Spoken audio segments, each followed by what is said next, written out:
And I think at some level you only start one of these companies if you believe in giving people a voice, right? I mean, the whole point of social media is basically, giving people the ability to share what they want. Right. And it goes back to, our original mission is just give people the power to share and make the world more open and connected. What do you think started the pathway towards increasing censorship? Because clearly we were going in that direction for the last few years.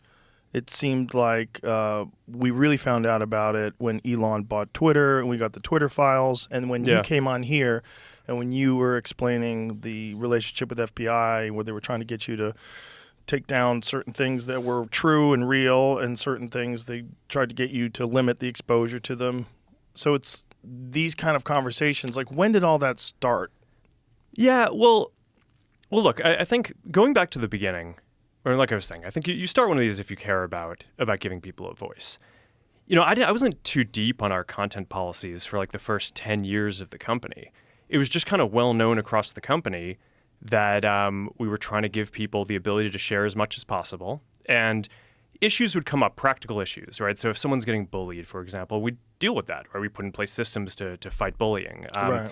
If someone is saying, hey, someone's pirating copyrighted content on the service, it's like, okay, we'll build controls to make it so we'll find IP protected content.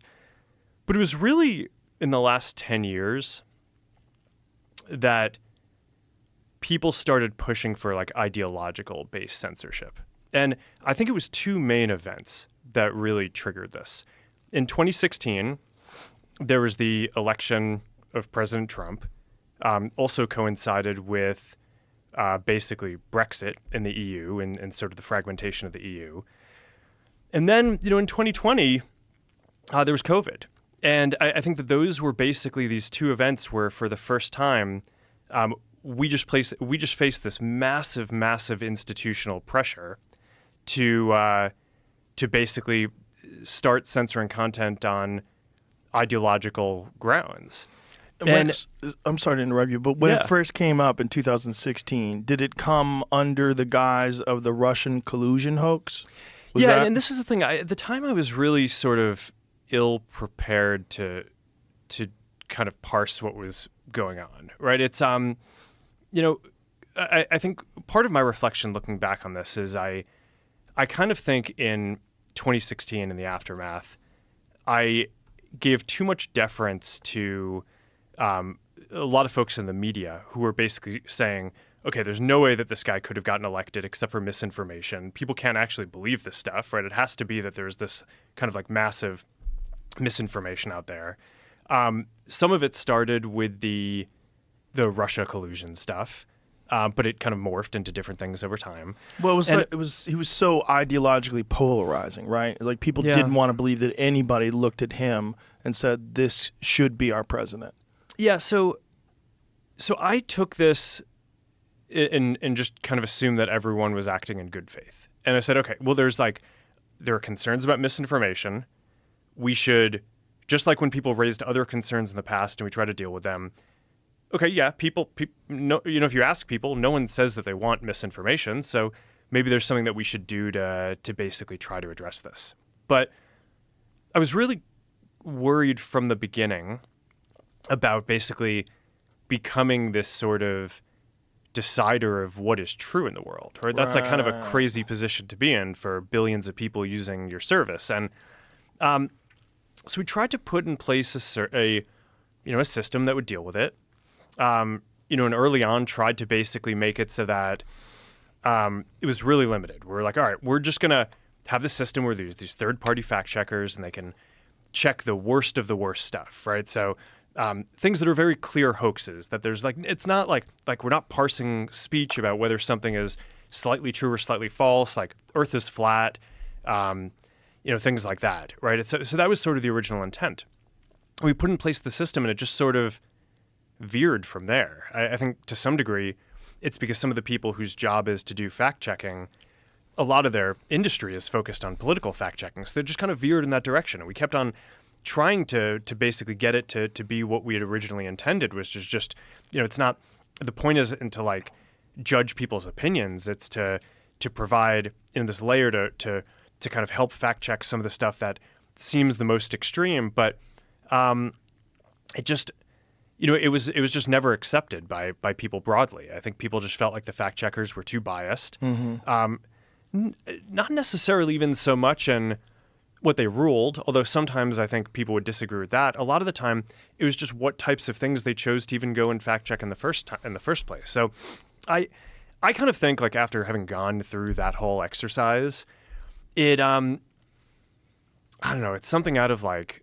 1984, one of these books where it's just like it really is a slippery slope, and it just got to a point where it's just, okay, this is destroying so much trust, especially in the United States, to have this program. And I guess it was probably about a few years that I really started coming to the conclusion that we were going to need to change something about that.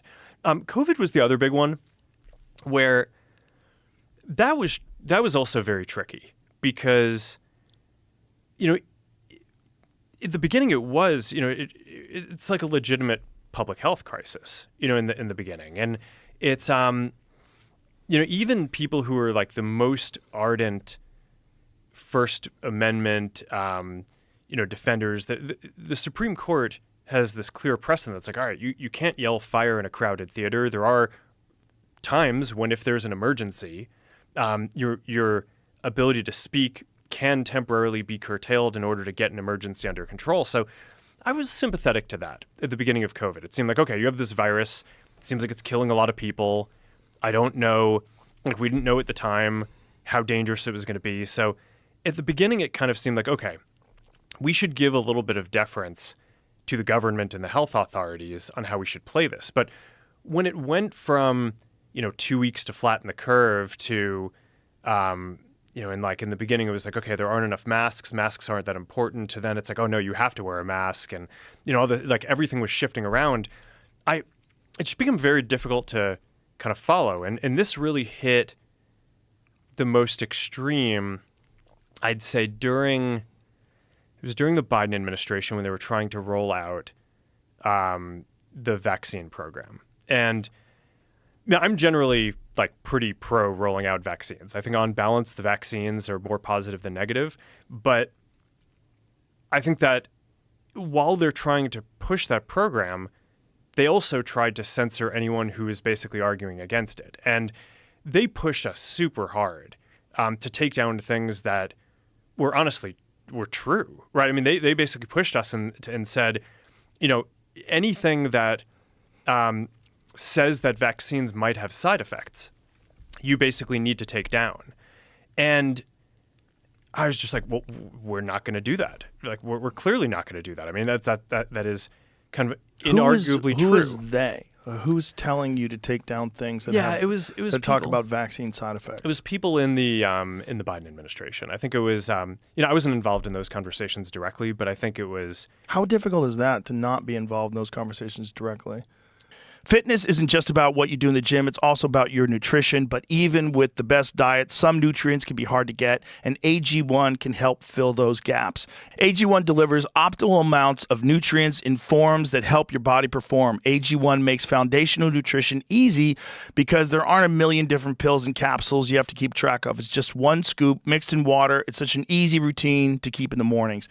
Ingredients in AG1 are selected for absorption, nutrient density, and potency, and are intentionally picked to work in sync with the whole formula for optimal impact. They are seriously committed to quality. AG1 is tested for hundreds of contaminants and impurities, and they're constantly reformulating their recipe to dial it in. This is all part of why I've partnered with AG1 for years. So get started with AG1 this holiday season and get a free bottle of vitamin D3, K2, and 5 free AG1 travel packs with your first purchase at drinkag1.com/Joe Rogan. That's a $76 value gift for free if you go to drinkag1.com/Joe Rogan. Seriously, get on this. That's got to be strange too, right? Because you're running the company, but there's clearly you're moderating at scale that's beyond the imagination. The number of human beings you're moderating is fucking insane. Like, what's a Facebook? How many people use it on a daily basis? Forget about how many overall. Like, how many people use it regularly? It's 3.2 billion people use one of our services every day. It's wild. More than a third of the planet. That's so crazy. Yeah, and it's almost half of Earth. Well, on a monthly basis, it is probably half of it. But I want to say that though, there's a lot of like hypercritical people that are conspiracy theorists and think that everybody's a part of some cabal to control them. I want you to understand that whether it's YouTube or all these, whatever place that you think is doing something that's awful, it's good that you speak, because this is how things get changed, and this is how people find out that people are upset about content moderation and censorship. But moderating at scale is insane. Yeah. It's insane. Yeah. What we were talking the other day about the number of videos that go up every hour on YouTube, and it's bananas. It's bananas. That's like, to try to get a human being that is reasonable, logical, and objective, that's going to analyze every video, it's virtually impossible. It's not possible. So you got to use a bunch of tools. You're going to get a bunch of things wrong. Yep. And you have also people reporting things. And how much is that going to affect things? You could have mass reporting because you have bad actors. You have some corporation that decides we're going to attack this video because it's bad for us, get it taken down. Mm-hmm. There's so much going on. I want to put that in people's heads before we go on. Like, understand the kind of numbers that we're talking about here. Now understand you have the pandemic, and then you have the administration that's doing something where I think they crossed the line, where it gets really weird, where they're saying what you were saying. They were trying to get you to take down vaccine side effects, which is just crazy. Yeah. So, I mean, like you're saying, I mean, it's so complicated, this system, that I could spend every minute of all of my time doing this and not actually focused on building any of the things that we're trying to do. AI, glasses, like the future of social media, all that stuff. So I mean, I get involved in this stuff, but in general, we have a policy team. There are people who I trust. They're the people who are kind of working on this on a day-to-day basis. And the interactions that I was just referring to, I mean, a lot of this is documented. I mean, because Jim Jordan and the House had this whole investigation and committee into the kind of government censorship around stuff like this. And we produced all these documents, and it's all in the public domain. I mean, basically, these people from the Biden administration would call up our team and like scream at them and curse. And it's like, these documents it's all kind of out there. Oh, did you record any of those phone calls? I don't think we, but I think I want to listen. I mean, there are emails, the emails are published. It's all kind of out there.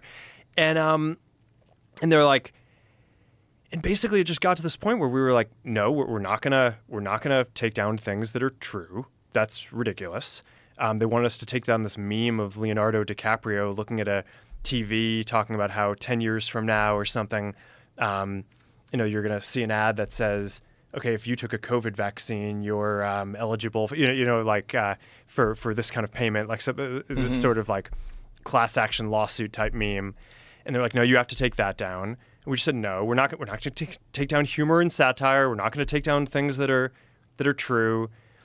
And then at some point, I guess, I don't know, it flipped a bit. I mean, Biden, when he gave some statement at some point, I don't know if it was a press conference or to some journalists, where he basically was like, these guys are killing people. And I don't know, then like all these different agencies and branches of government basically just like started investigating, coming after our company. It was brutal. It was brutal. Wow. Yeah. It's just a massive overstepping. Yeah, and, well, and I mean, also, I think you weren't killing people. This is the thing about all of this. It's like they suppressed so much information about things that people should be doing, regardless of whether or not you believe in the vaccine. Regardless, put that aside. Metabolic health is of the utmost importance in your everyday life, whether there's a pandemic or there's not. And there's a lot of things that you can do that can help you recover from illness. It prevents illnesses. It makes your body more robust and healthy. It strengthens your immune system. And they were suppressing all that information. And that's just crazy. You can't say you're one of the good guys if you're suppressing information that would help people recover from all kinds of diseases, not just COVID, the flu, common cold, all sorts of different things, high doses of vitamin C, D3 with K2 and magnesium. They were suppressing this stuff because they didn't want people to think that you could get away with not taking a vaccine, which is really crazy when you're talking about something that 99.07% of people survive. This is a crazy overstep, but scared the shit out of a lot of people. Red-pilled, as it were, a lot of people because they realized, like, oh, 1984 is like an instruction manual. It's like it shows you how things can go that way with wrong speak and with bizarre distortion of facts. And when it comes down to it, in today's day and age, the way people get information is through your platform, through X. This is how people are getting information. They're getting information from YouTube. They're getting information from a bunch of different sources now. And you can't censor that if it's real legitimate information because it's not ideologically convenient for you. Yeah. So, I mean, that's basically the journey that I've been on, right? Started off very pro free speech, free expression. And then over the last 10 years, there have been these two big episodes. It was the Trump election and the aftermath, where I feel like in retrospect, I deferred too much to the kind of critique of the media on what we should do. And since then, I think generally trust in media has fallen off a cliff, right? So I don't think I'm alone in that journey. I think that's basically the experience that a lot of people have had is, okay, it's the stuff that's being written about is not kind of all accurate. And even if the facts are right, it's kind of written from a slant a lot of the time. Of course. And then there was the government version of it, which was during COVID, which is okay. Like, it's like our government is telling us that we need to censor true things. It's like, this is a disaster. And it's not just the U.S., right? I think a lot of people in the U.S. focus on this as an American phenomenon, but I kind of think that the reaction to COVID probably caused a breakdown in trust in a lot of governments around the world. Because, I mean, 2024 was a big election year around the world. And, there are all these countries, India, just like a ton of countries that had elections. And the incumbents basically lost every single one. So there is some sort of a global phenomenon where the whether it was because of inflation, because of the economic policies to deal with COVID, or just how the governments dealt with COVID, seems to have had this effect that's global, not just the U.S., but like a very broad decrease in trust, at least in that set of incumbents, and maybe in sort of these democratic institutions overall. So I think that what you're saying of, how do people get their information now? It's by sharing it online on social media. I think that that's just increasingly true. And my view at this point is like, all right, like we started off focused on free expression. We kind of had this pressure tested over the last period. I feel like I just have a much greater command now of what I think the policies should be. And like, this is how it's going to be going forward. And so I mean, at this point, I think a lot of people look at this as like a purely political thing. It's because they kind of look at the timing and they're like, hey, well, you're doing this right after the election. It's like, okay, I try not to like change our content rules like right in the middle of an election either, right? It's like there's not like a great time to do this. It's right. And you want to do it a year later. Yeah, it's like there's no good time to do it. There's, right. And whatever time is going on, there's going to be, so. The good thing about doing it after the election is you get to take this kind of cultural pulse as like, okay, where are people right now, and how are people thinking about it? We try to have policies that reflect, mainstream discourse. But yeah, I mean, I don't know. This is something I've been thinking about for a while. I think that this is going to be pretty durable because at this point we've just been pressure tested on this stuff for like the last 8 to 10 years with like these huge institutions just pressuring us, and I feel like this is kind of the right place to be going forward. What was it like when they were attacking you? Like, first of all, what was the premise? Like, what were they saying was your offense? Was it that you were allowing information that was not true, that was getting out there? I know there was also, they're saying that you guys were allowing hate groups to speak. There was a lot of this. Yeah. I mean, the tough thing with politics is that there's like, well, when you say someone's coming after you, are you referring to kind of the government and investigations and all that? I mean, so the issue is that there's what specific thing an agency might be looking into you for. And then there's like the underlying political motivation, which is like, why do the people who are running this thing hate you? And I think that those can often be two very different things. So, and we had organizations that were looking into us that were like not really involved with social media. Like I think like the CFPB, like this financial, I don't even know what it stands for. It's the financial organization that Elizabeth Warren had set up. Oh, great! And it's basically, it's like, we're not a bank. The right? We're not debanking section. Yeah, no. So like we're not a bank, right? It's like what does Meta have to do with this? But they kind of found some theory that they wanted to investigate, and it's like, okay, clearly they were trying really hard, right, to like find some theory, but it like, I don't know, it kind of like throughout the party and the government, there was just sort of, I don't know how this stuff works. I mean, I've never been in government. I don't know if it's like a directive or it's just like a quiet consensus that like, we don't like these guys, they're not doing what we want, we're going to punish them. But it's tough to be at the other end of that. What was it like? Well, it's not good. I think. Well, the thing that I think is actually the toughest though is it's global, right? So, and really, when you think about it, the U.S. government should be defending its companies, right? Not be the tip of the spear attacking its companies. So when we talk about a lot. Okay, what is the experience of if the U.S. government comes after you? I think the real issue is that when the U.S. government does that to its tech industry, it's basically just open season around the rest of the world. Right? I mean, the EU, I pulled these numbers. The EU has fined the tech companies more than $30 billion over the last, I think it was like 10 or 20 years. Holy shit. So when you think about it, like, okay, it's like, $100 million here, a couple $1 billion there. But what it, I think really adds up to is this is sort of like a kind of EU-wide policy for how they want to deal with American tech. It's almost like a tariff. And I think the U.S. government basically gets to decide how are they going to deal with that, right? Because if the U.S. government, if some other country was screwing with another industry that we cared about, the U.S. government would probably find some way to put pressure on them. But I think what happened here is actually the complete opposite. The U.S. government led the kind of attack against the companies, which then just made it so like the EU is basically, and all these other places, just free to just go to town on all the American companies and do whatever you want. But I mean, look, obviously, like I don't want to come across as if like we don't have things that we need to do better. Obviously, we do. And when we mess something up, we deserve to be held accountable for that and just like everyone else. I do think that the American technology industry is a bright spot in the American economy. I think it's a strategic advantage for the United States that we have a lot of the strongest companies in the world.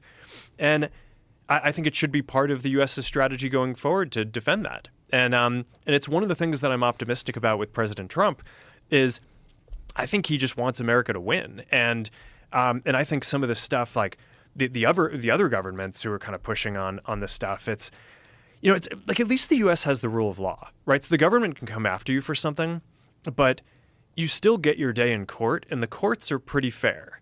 And so we've basically done a pretty good job of defending ourselves. And when we've chosen to do that, basically we have a pretty good rate of winning.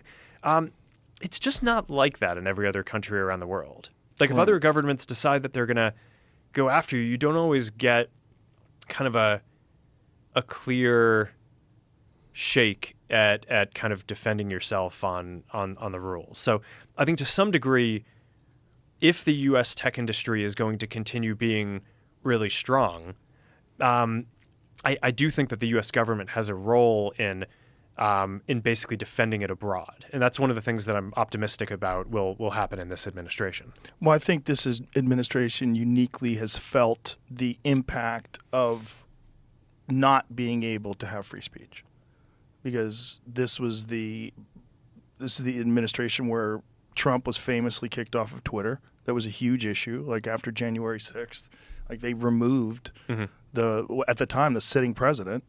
It was kind of crazy to remove that person from social media because you've decided that he incited a riot.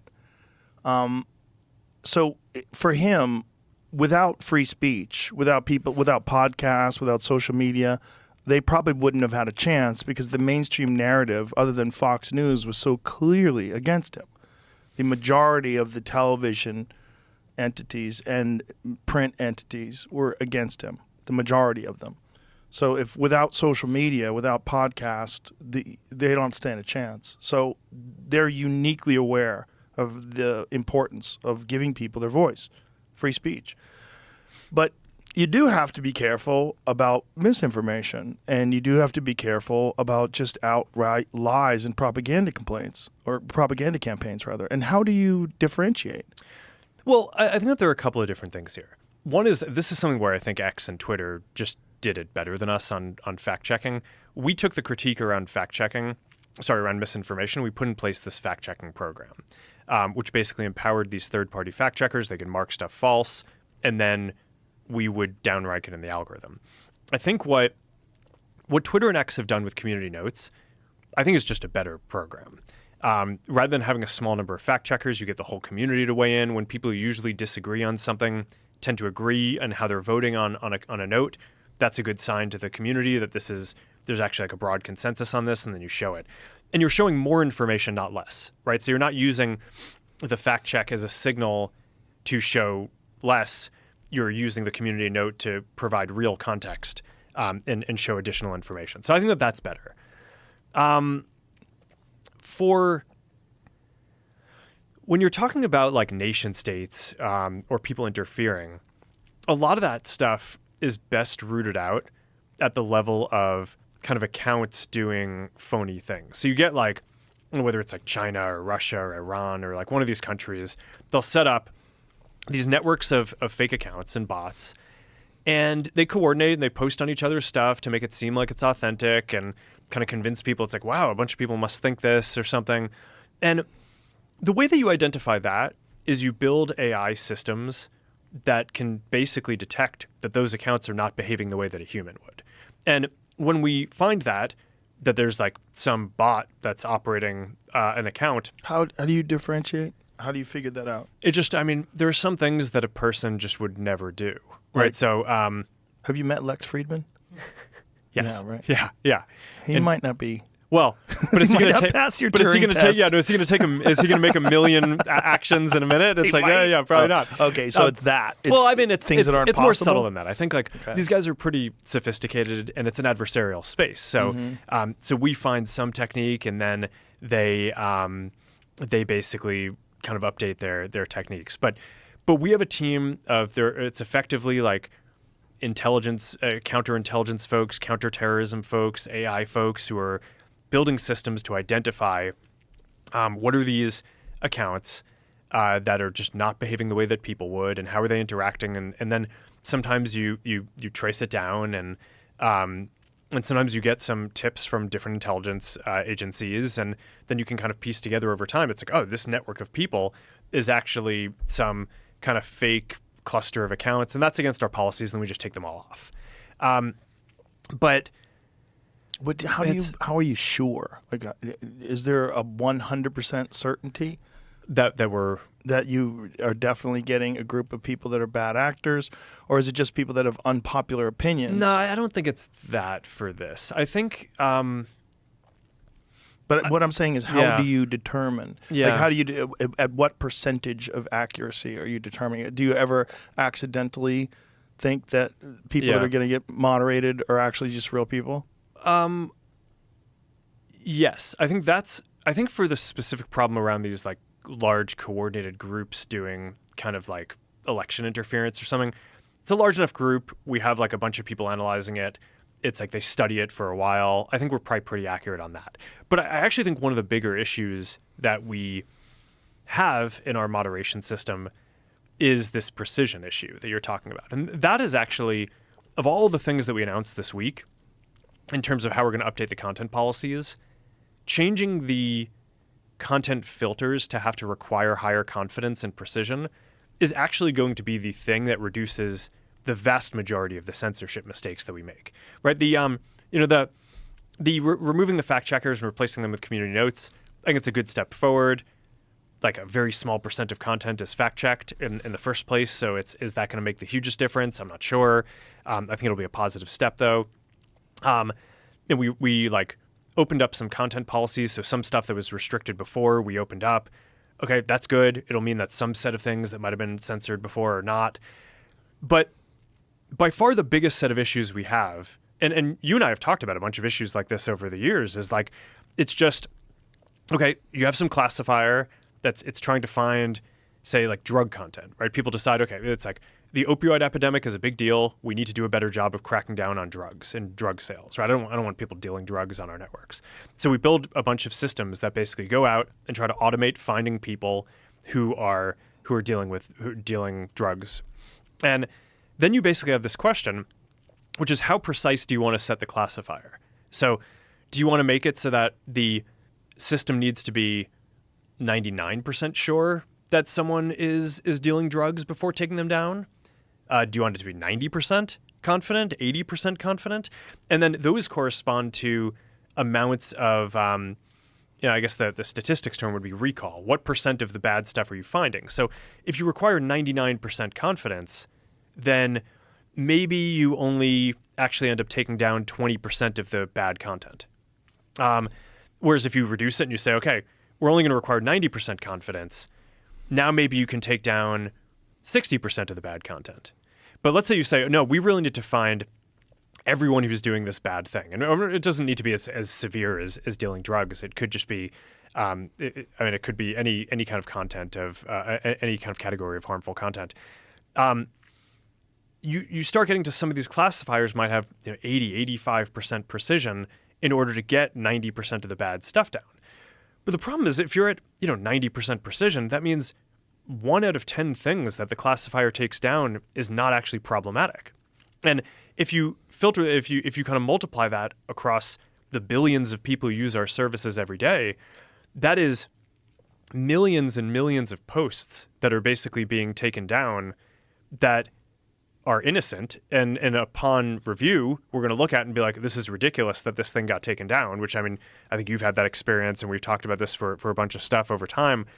And but it really just comes down to this question of where do you want to set the classifiers? So one of the things that we're going to do is basically set them to be require more confidence, which is this trade-off. It's going to mean that we will maybe take down a smaller amount of the harmful content, but it will also mean that we'll dramatically reduce the amount of people whose accounts we're taking off for a mistake, which is just a terrible experience, right? It's like, okay, you're going about your day, and then one day you wake up and you're like, oh, my WhatsApp account just got deactivated because it's connected to a Facebook account, and the Facebook account is or like I'm using it on the same phone as a Facebook account where like we made some enforcement mistake and thought you were doing something bad that you weren't because our classifiers were set to too low of precision. Has that happened before?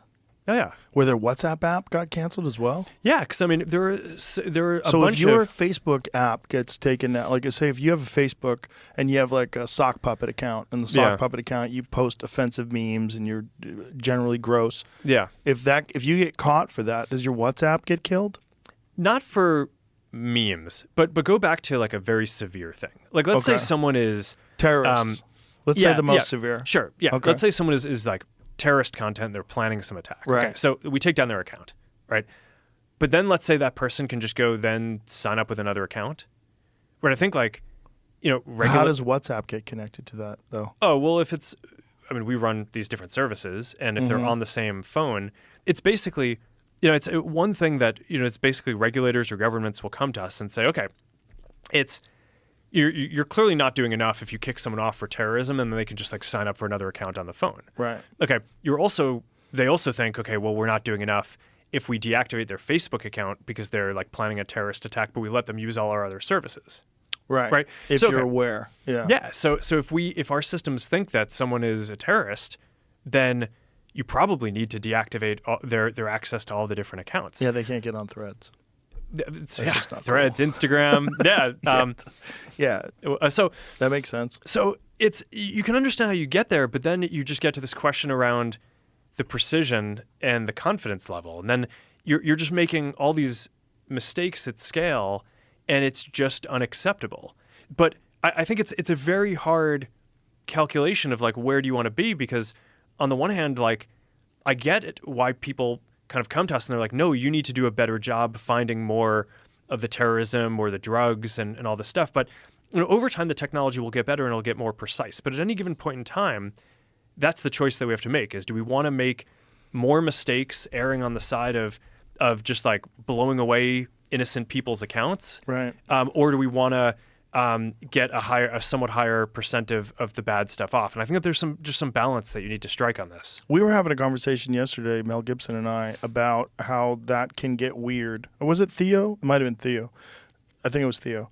Where that can get weird because I think, like, if you're a person and you work at some accounting firm, but you like posting about stuff, but you don't want it to come back and reflect on your life, you want to shit post, you want to post jokes, you want to be silly, you should be able to be anonymous. I think there's nothing wrong with that. I don't think just because you state your opinion, people should be able to search where you sleep. That doesn't make any sense to me. But if you're going to allow anonymous accounts, you're definitely going to open up the door to bad actors having enormous blocks of accounts where they can use either AI or just programs where they have like specific answers. I'm sure you've seen that before. It's come up on Twitter multiple times where they've found hundreds of sock puppet accounts tweeting the exact same thing. So you've literally word for word, even certain words in caps, like either people are copy or pasting it, or there's an email campaign that's getting legitimate people to do it, or these are fake people. You're going to have, if you're going to have anonymous accounts, which I think you should, because I think whistleblowers, I think the benefits of anonymous reporting on important things that the general public needs to know about, especially whistleblower type stuff, you have to have some ability to be anonymous. But if you're going to do that, you're also going to have the possibility that these aren't real people, that these are paid actors, these are paid people, or not people at all, or they're running programs, and they're doing this to try to sway public opinion about very important issues. Yeah. A lot of what we've seen too, I mean, so there's the anonymous accounts. Also, just over time, I think a lot of the kind of more interesting conversations have shifted from the public sphere to more private ones. So WhatsApp groups, private groups on Facebook. I'm sure you have this experience where maybe 10 years ago you would have posted your kind of quick takes on whatever social media you were using. Now, the stuff that I post on Facebook and Instagram, it's like I put time into making sure that that's kind of good content that I want to be seen broadly. Yeah. And then like most of the jokes that I make are like with my friends in WhatsApp, right? In groups. Yeah. So yeah, I think that's kind of where the world is more broadly now. Yeah. Yeah. No, I think so for jokes, for that kind of stuff, for comedians for sure.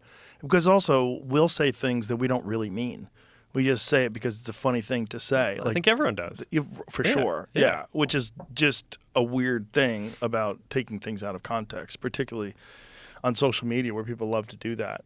But there is this problem of, like, let's just say that you're a country that's involved in some sort of an international conflict, and you have this ability to get out this fake narrative and just spread it widely about all sorts of things you're accusing this other government of, all sorts of things that aren't true. Yeah. And it just muddies the water of reality for a lot of people. Yeah, and that's why that side of things, the kind of governments running these broad manipulation campaigns, I mean, we're not letting off the gas on that at all. I think most categories of bad stuff that we're policing, everyone agrees is bad, right? No one's sitting there defending that terrorism is good, right? Or child exploitation, or drugs, or IP violations, or people inciting violence, or it's like most of the stuff is bad.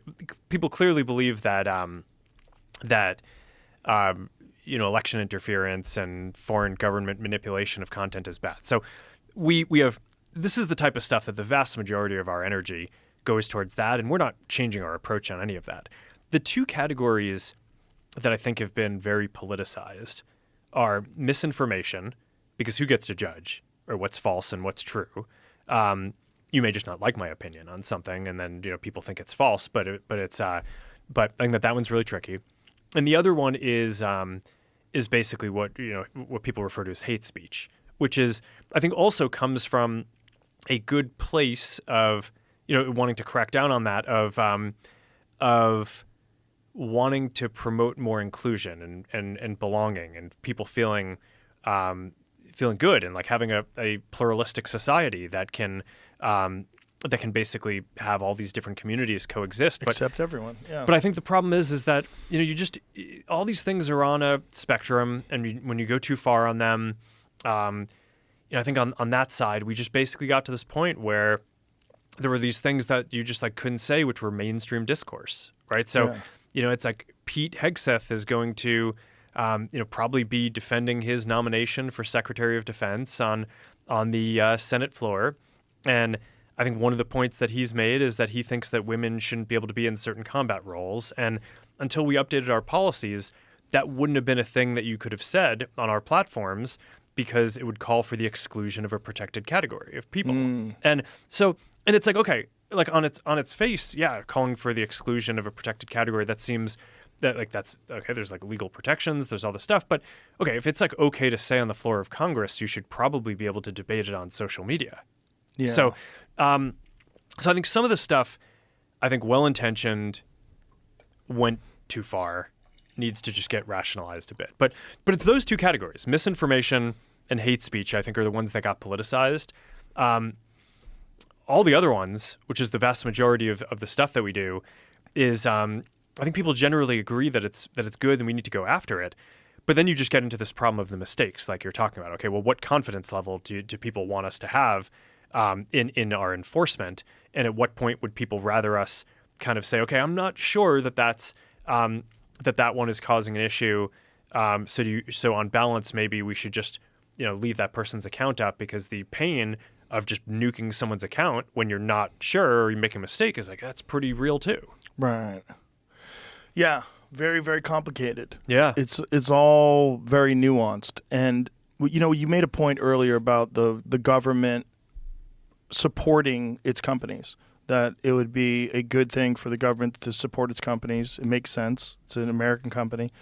I think the issue that we're dealing with is companies, as we're describing them, have never existed before, right? There's never been a thing like Facebook before. There's never been a thing like Twitter before, or X. There's never been a thing like Instagram. These are new things in terms of the impact that it has on society, on opinions, on conversations, on distribution of information. There's never been a thing like this that the government didn't control. So it makes sense from their perspective, continuing the patterns of behavior that they've always exhibited, which is to have control over the media. I mean, there has been CIA operatives that have been in major newspapers forever. There's always been that. There's always been this sort of input that the government had in mainstream media narratives. They are in a position now where they're losing that. They've essentially lost it. And especially with the push during COVID deteriorated, as you were saying before, the opinion and the respect that people have for the facts that are coming from mainstream journalism in a way that I've never seen before in my life, where an enormous percentage of the population does not trust mainstream media anymore. So, well, what do they trust? They trust social media. Well, who's running that? Well, there are a bunch of people who figured it out and invented it. Well, no, fuck that. Like, we got to crack down on that. Like, we've got to get our hands on this, which is what we saw during COVID, which we saw during the Biden administration's attempt to remove the Hunter Biden laptop story from Twitter and from all these different things that we saw happen, the way they contacted you guys, what they're trying to do with getting you to remove real information about vaccine side effects, like that. This is like this new attempt to crack down on this new thing, which is a distribution outlet that's far more successful than anything they've ever controlled before, and they have no control of it, right? They had CBS, they had NBC, they had when they had the New York Times and all these Washington Post, when they were in control of narratives in that way, it was so much easier. There wasn't some sort of pirate radio voice that came on and said, hey, guys, like, here's the latest studies that shows this is not true. Here's why they're lying about that. Here's why they're lying about this. And now that's what you get all day long on X. It's all day long is like dissolving illusions. Mm-hmm. And that's a completely new thing that probably led to Trump getting elected. Yeah, I mean, the causality there is tricky, but because there's a lot of things. I mean, there's a lot of things. I mean, it's but without it, he probably doesn't get elected. It's tough to know. I mean, I do come back to this point that every major incumbent lost their elections around the world this But year. I think that's also But it might be because of that revealing Yeah. how kind of incorrect and dishonest I think some of these governments were. Yes. Yeah. So I think that's quite possible. And I mean, I do think that there is this cycle that goes on where, within a society, it's not just the government that has power. There's like certain people who are in these like culturally elite positions, and journalists, TV news anchors, like who are the people who people broadly trust, right? They're not all in government. They're like a lot of people in other positions. It's like who are the people that basically people look to, and I think that's basically it needs to shift for the internet age, and I think a lot of the people who people look to before, they're kind of realizing, hey, they weren't super honest about a lot of these issues that we face, and I think that's partially why social media isn't a monolithic thing. It's not that people trust Facebook or X; they trust the creators and the voices that they feel like are being authentic and giving them valuable information on there. So there's, I think, going to be just this whole new class of creators who basically become the new kind of cultural elites that people look at and are like, okay, these are the people who give it to me straight. And I think that's a thing that is maybe it's possible because of social media. I think it's also just the internet more broadly. I mean, I think podcasting is obviously a huge and important part of that too. I mean, I don't know to what extent you feel like you kind of got to be large, like because of social media or just the podcasting platforms that you used. But I think that this is like a very big sea change in terms of like who are the voices that matter. And what we do is we try to build a platform that gives people a voice. But I think that there's this wholesale generational shift in who are the people who are being listened to. And I think that that's like a very fascinating thing that is going on. Because I think that's like what's going on here. It's not just the government and people saying, hey, we want like a very big change here. I think it's just like a wholesale shift in saying we just want different people who we actually trust, Right.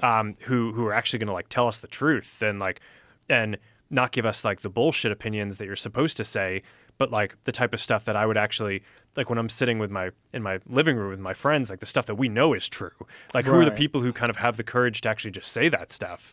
I don't know. I think that whole like cultural elite class needs to get repopulated with people who people actually trust. Yeah. The problem is these people that are starting these jobs, they're coming out of universities, and in the universities they're indoctrinated into these ideas as well. It's very difficult to be a person who stands outside of that and takes unpopular positions. You get socially ostracized, and people are very hesitant to do that, and they would rather just keep their mouth shut and talk about it in quiet conversation. And that's what we experience, which is another argument for anonymous accounts. I think you should have anonymous accounts. I think you should be able, like, if there's something like COVID mandates or some things that you're dealing with and you don't want to get fired because of it, you should be able to talk about it. Mm-hmm. And you should be able to post facts and information and what you've learned. And, anecdotal experiences of people in your family that had vaccine side effects, and not worry about losing your job, which people were worried about, which is so crazy. And, and you're seeing a lot of the people that used to be in mainstream media got fired, and now they're trying to do the sort of podcast thing, but they're trying to do it like a mainstream media person. Mm-hmm. So they're like gaslighting during podcasts, and people are like, hey, fuckface. Like this, you can't do that here. It doesn't work. Yeah, it's a new medium. I mean, Yeah. I'm sure you know the history on this. It's like when people transition from radio to TV, the initial TV anchors were the same radio people, but just like being filmed while speaking on the radio. But it turned out it actually was a completely different type of person that you need, because on your radio is just like your voice and your cadence and all of that. It's like, the whole phrase, it's like you've got a good radio voice, right? It's like, okay, on TV, you need to be telegenic, right? You need to kind of have charisma in that medium. It's like a completely different thing. And I think that that's going to be true for the internet too. It's not as cut, where I think part of it is the format, right? The fact that you do these like 2-3 hour episodes. I mean, I hated doing TV because, I basically I started Facebook when I was 19, and I was good at some things, very bad at others. I was good at coding and like real bad at kind of like talking to people and explaining what I was doing. And I just like had these experiences early on where I'd go on TV and like it wouldn't go well, and they'd cut it to down to some random soundbite, and I'd like look stupid, and then basically like I'd get super nervous about like going on TV because I knew that they were just going to cut it in some way that I was going to look like a fucking idiot. And so I'm just like, this sucks, right? So I just like, it's kind of a funny thing about like, it was like, in some ways it's like, okay, at the same time I was, gaining confidence, being able to like build more and more complicated products. And it's like, even as an early 20s person, I was like, I could do this. And then on the kind of TV and comms public side, I was like, this is a disaster. Every time I go out, it's worse and worse and worse. And it just gets but I mean, it's one of the reasons why I think on the internet, like there's no reason to cut it to a 4-minute soundbite conversation. It's like, I think part of what makes it authentic is like, we can these are complex issues. We can unpack it for hours and probably still have hours more stuff to talk about. I don't know. I think it's just more real. Yeah, it's definitely that. And the other thing about television that's always going to hold it back is the fact that every conversation gets interrupted every X amount of minutes because you have to cut to a commercial. So you really can't get into depth. Even Bill Maher's show is only an hour. You have all these people talking over each other, then you sit down with one person for a short amount of time. It's just not enough time for important subjects. It's also, a lot of them, for whatever reason, want to do it in front of an audience, which is the worst way to get people to talk. Like, when you imagine these disasters that you had if there was like 5,000 people staring at you in a TV crowd as well. Yeah. So there's that added element, which is so not normal and not conducive to having a conversation where you're talking about nuanced things. Yeah. Where you have to like think. You have to be able to pause and not concern yourself with being entertaining in front of these fucking people just sitting there staring at you. Yeah, and also like when you're having a conversation, it like, I don't know, it's like when you start talking about something, your kind of subconscious kicks in, you start thinking about the topic. So it's like you might not actually have the thing that you want to say until like 5 minutes later. Right. And right. I mean, it's like when we started this conversation, I think like the first few minutes were just kind of slow. It's like warming up. Like I'm like, okay, kind of like downloading into my memory. Like how am I going to like, it's like, how am I going to, just explain these different things. But it's, I just think that's sort of how people work. What's also like, conversations are like a dance.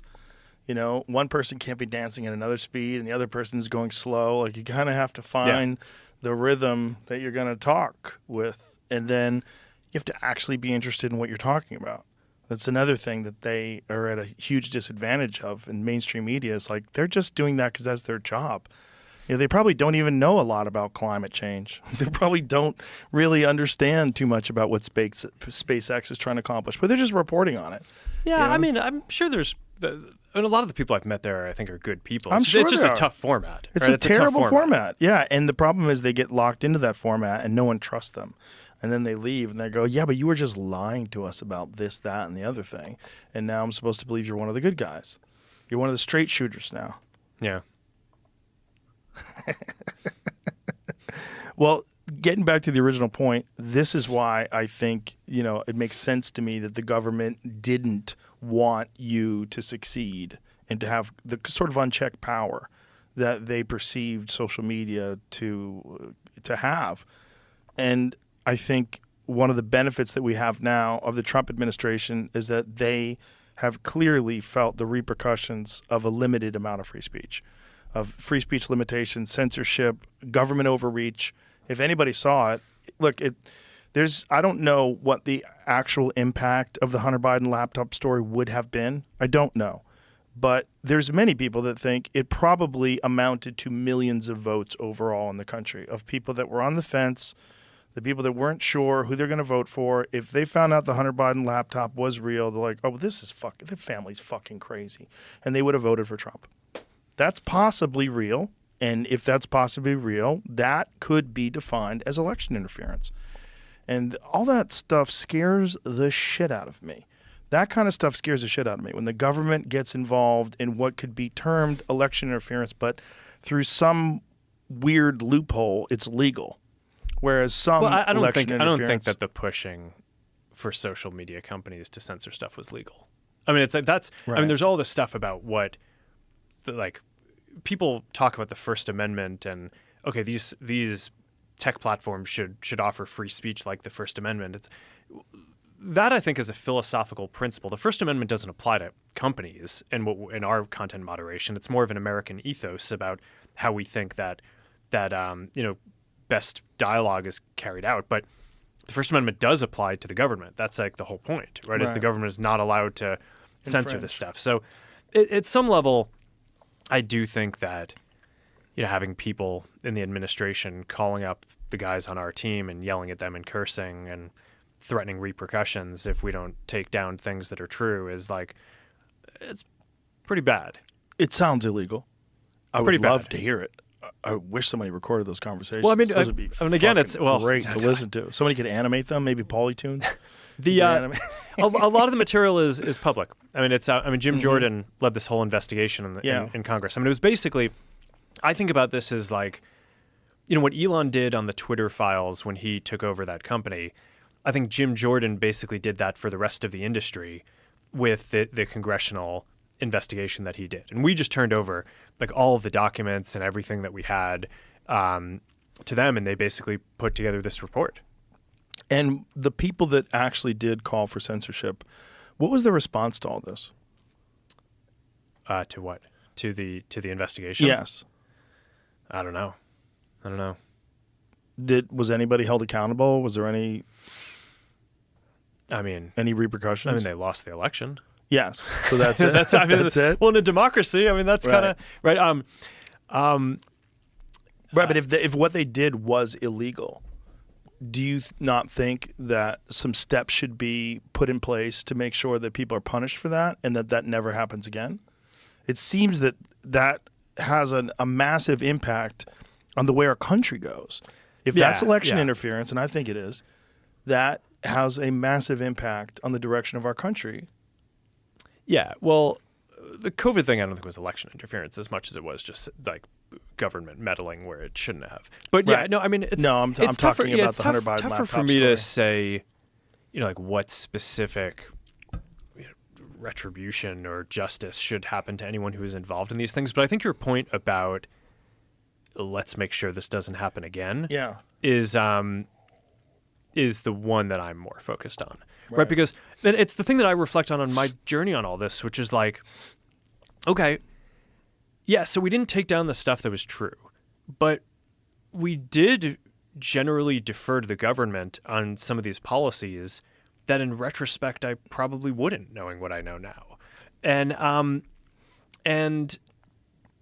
I just think that's sort of the journey that we've been on, is like, okay, we start the thing focused on free expression, go through some like pretty crazy times in the world, get it pressure tested, see where we basically ended up doing stuff that led to a slippery slope that we weren't happy with the conclusion, and like try to reset. And that's sort of the moment that we're at now, is trying to just rationalize a bunch of the policies. And look, I mean, obviously crazy things can happen in the future that might unearth something that I haven't, some kind of angle on this that I haven't thought enough about yet. So I don't know, I'm sure I'm not done making mistakes in the world. But I think at this point, we have a much more thorough understanding of what the space is. And I think our kind of values and principles on this are likely going to be much more durable going forward. And I think that's probably a good thing for the internet. I think it's a great thing for the internet. I was very happy with your announcement. I'm very happy that you took those steps. I'm very happy you brought Dana White aboard. Oh, he's awesome. Been talking to him for He's a the while best. about that. I mean, he's like, talk about like an amazing entrepreneur, right? Yeah. It's like, I just want, like, because I control our company, I have the benefit of not having to convince the board not to fire me, right? It's like a normal corporate environment. It's like basically the CEO just tries to like, they're just trying to convince the board to like let them have their job and pay them more. It's like, all right, the board doesn't pay me except for security, and I'm not worried about losing my job because I control the majority of the voting in the company. So I actually get to use our board to like have the smartest people who I can get to have around me help work on these problems. So it's like, all right, who are the people I want? Like, I just want like the best entrepreneurs and people who've created different things. And like, I mean, Dana's like this guy who, I mean, he basically took the sport from being this like, I think it was viewed as like this pretty marginal thing when he got started, right? I mean, I think John McCain was trying to outlaw it, and and you know, now it's like, I think it and F1 are the two fastest growing sports in the world. It's got hundreds of millions of people viewing it. It's like, I mean, what Dana's done with the UFC is like one of the most legendary business stories, and the brand is beloved, and I think he's just so he's like a world-class entrepreneur, and he's just like he's got a strong backbone. And I think part of what the conversation that I had with him around joining our board was, okay, like we have a lot of governments and folks around the world putting a lot of pressure on our company, and like we need some like strong people who are going to basically, you know, help advise us on how to handle some of these situations. And so yeah, that's but yeah, I mean, running this company is not for the faint of heart. I mean, there's definitely a lot of pressure from like all these different governments, and then it's like, okay, I could spend all my time doing that, but I'm not even a politician. Like I just want to spend my time building things, right? So it's so yeah, I think Dana's going to be great. He's the best. Great entrepreneur. I agree with everything you said about him. Without him, none of the UFC would have ever taken place the way it did. I mean, you needed the Fertitta brothers. They had to come in with all the money and the vision. And it's really funny because Eddie Bravo and I, you know, we've been fans for so long. Eddie Bravo and I went to a live event in the 90s. I was working for the UFC as a backstage interviewer, and he went there with Ricky Rocket. You know Ricky Rocket from Poison? No. He's a fucking black belt under the Machados. He's legit, super legit. Really nice guy, too. Anyway, so Ricky Rocket and him were at the UFC, and we were talking about it in the 90s. We're like, you know what the sport needs? Because we were in love with it. We're like this, but we were martial artists. We were like, the sport needs some billionaires who just throw a ton of money at it and just get it huge. And then the Fertitta brothers come along, billionaires with a ton of money who are huge fans of the sport, just love the sport. You know, we're hiring people like Frank Shamrock to come in and train them and work out, and we're taking jiu-jitsu with John Lewis, and they were really getting into it. And so then they buy the UFC for like $2 million, which is probably the greatest purchase ever, except they were $40+ million in the hole when they financed the Ultimate Fighter. And then that was 2005. And then this one fight takes place with Stephan Bonnar and Forrest Griffin on television. It's so wild and so crazy that millions of people start tuning in. The sport's born. Then you have Chuck Liddell, who was the champion at the time, who was the most fan-friendly champion you could ever have. Just a fucking berserker, with just a psychopath with a fucking head tattoo and a mohawk, crushing people. In his prime, he was the perfect poster guy for the UFC because he was just smashing people and then throwing his arms back like rah in a cage. It was nuts. I'm sure you've seen a lot of Chuck Liddell fights, right? Yeah. It was just the whole thing took off, but without Dana, it would have never taken place. The guy's tireless. That man, I could call him up. I'll call him up at like 2:00 in the morning sometime. Like there's some fight going on, and I'll say, "Hey, this is going on next weekend. I'm so fucking pumped." And we'll talk for hours. For hours. He just wants to talk about fights. He's like so locked in, like all the time, you know. And he's just like so driven. And now that he's healthy, like, oh my God, he's got like, what Gary Brecka's done for him is incredible. He lost all this weight, got super thin, real fit, super healthy. He doesn't fuck around with alcohol anymore. He just eats healthy food. He looks great. Now he's got even more energy. Yeah. It's incredible. Well, we're lucky to have some of it. Yeah, we are. And you know what? We're also lucky that you got into jiu-jitsu. Because I think that had an effect on you. You look different. When you walked in here today, you look thicker. You look like a different guy. You do. You look like a jiu-jitsu guy now. It's funny. I saw your neck. I'm like, his neck's bigger. Your neck is bigger. Good. Are you using iron neck or is it just for training? I do like iron neck. But it's but when I started training not just jiu-jitsu but striking, I was like, all right, I want to find a way to do this where I don't like hurt my brain, right? It's like, all right, like I need to, I'm going to be running this company for a while. I would like to, you know, like stay healthy and not take too much damage. And so I think the number one thing you need to do is, well, in addition to having good partners, is have a strong neck. Yes. So yeah. So yeah, no, I take that pretty seriously. It's very important. A strong Yeah. neck is great for jiu-jitsu as well because it's a weapon.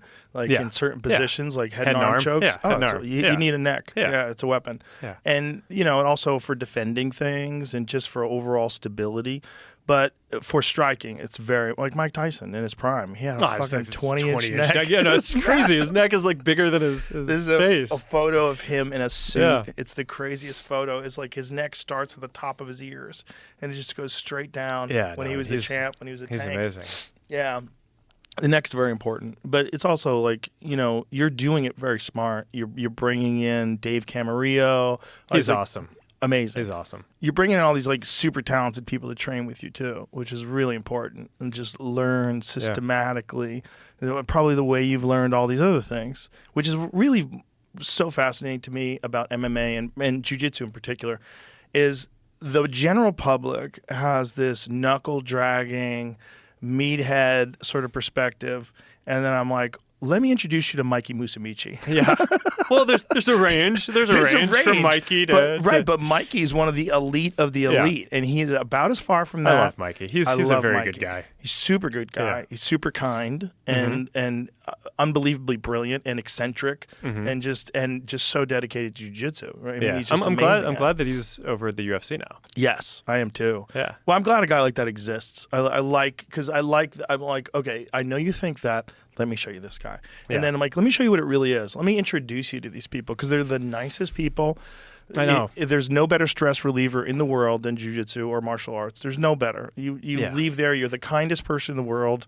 You just like all of your aggressions out of your system. Yeah. And it's a phenomenal stress reliever because regardless of what you're going through day to day with Facebook and Meta and all the different projects you have going on, it's not as hard as someone trying to choke you unconscious. Well, it's not as acute.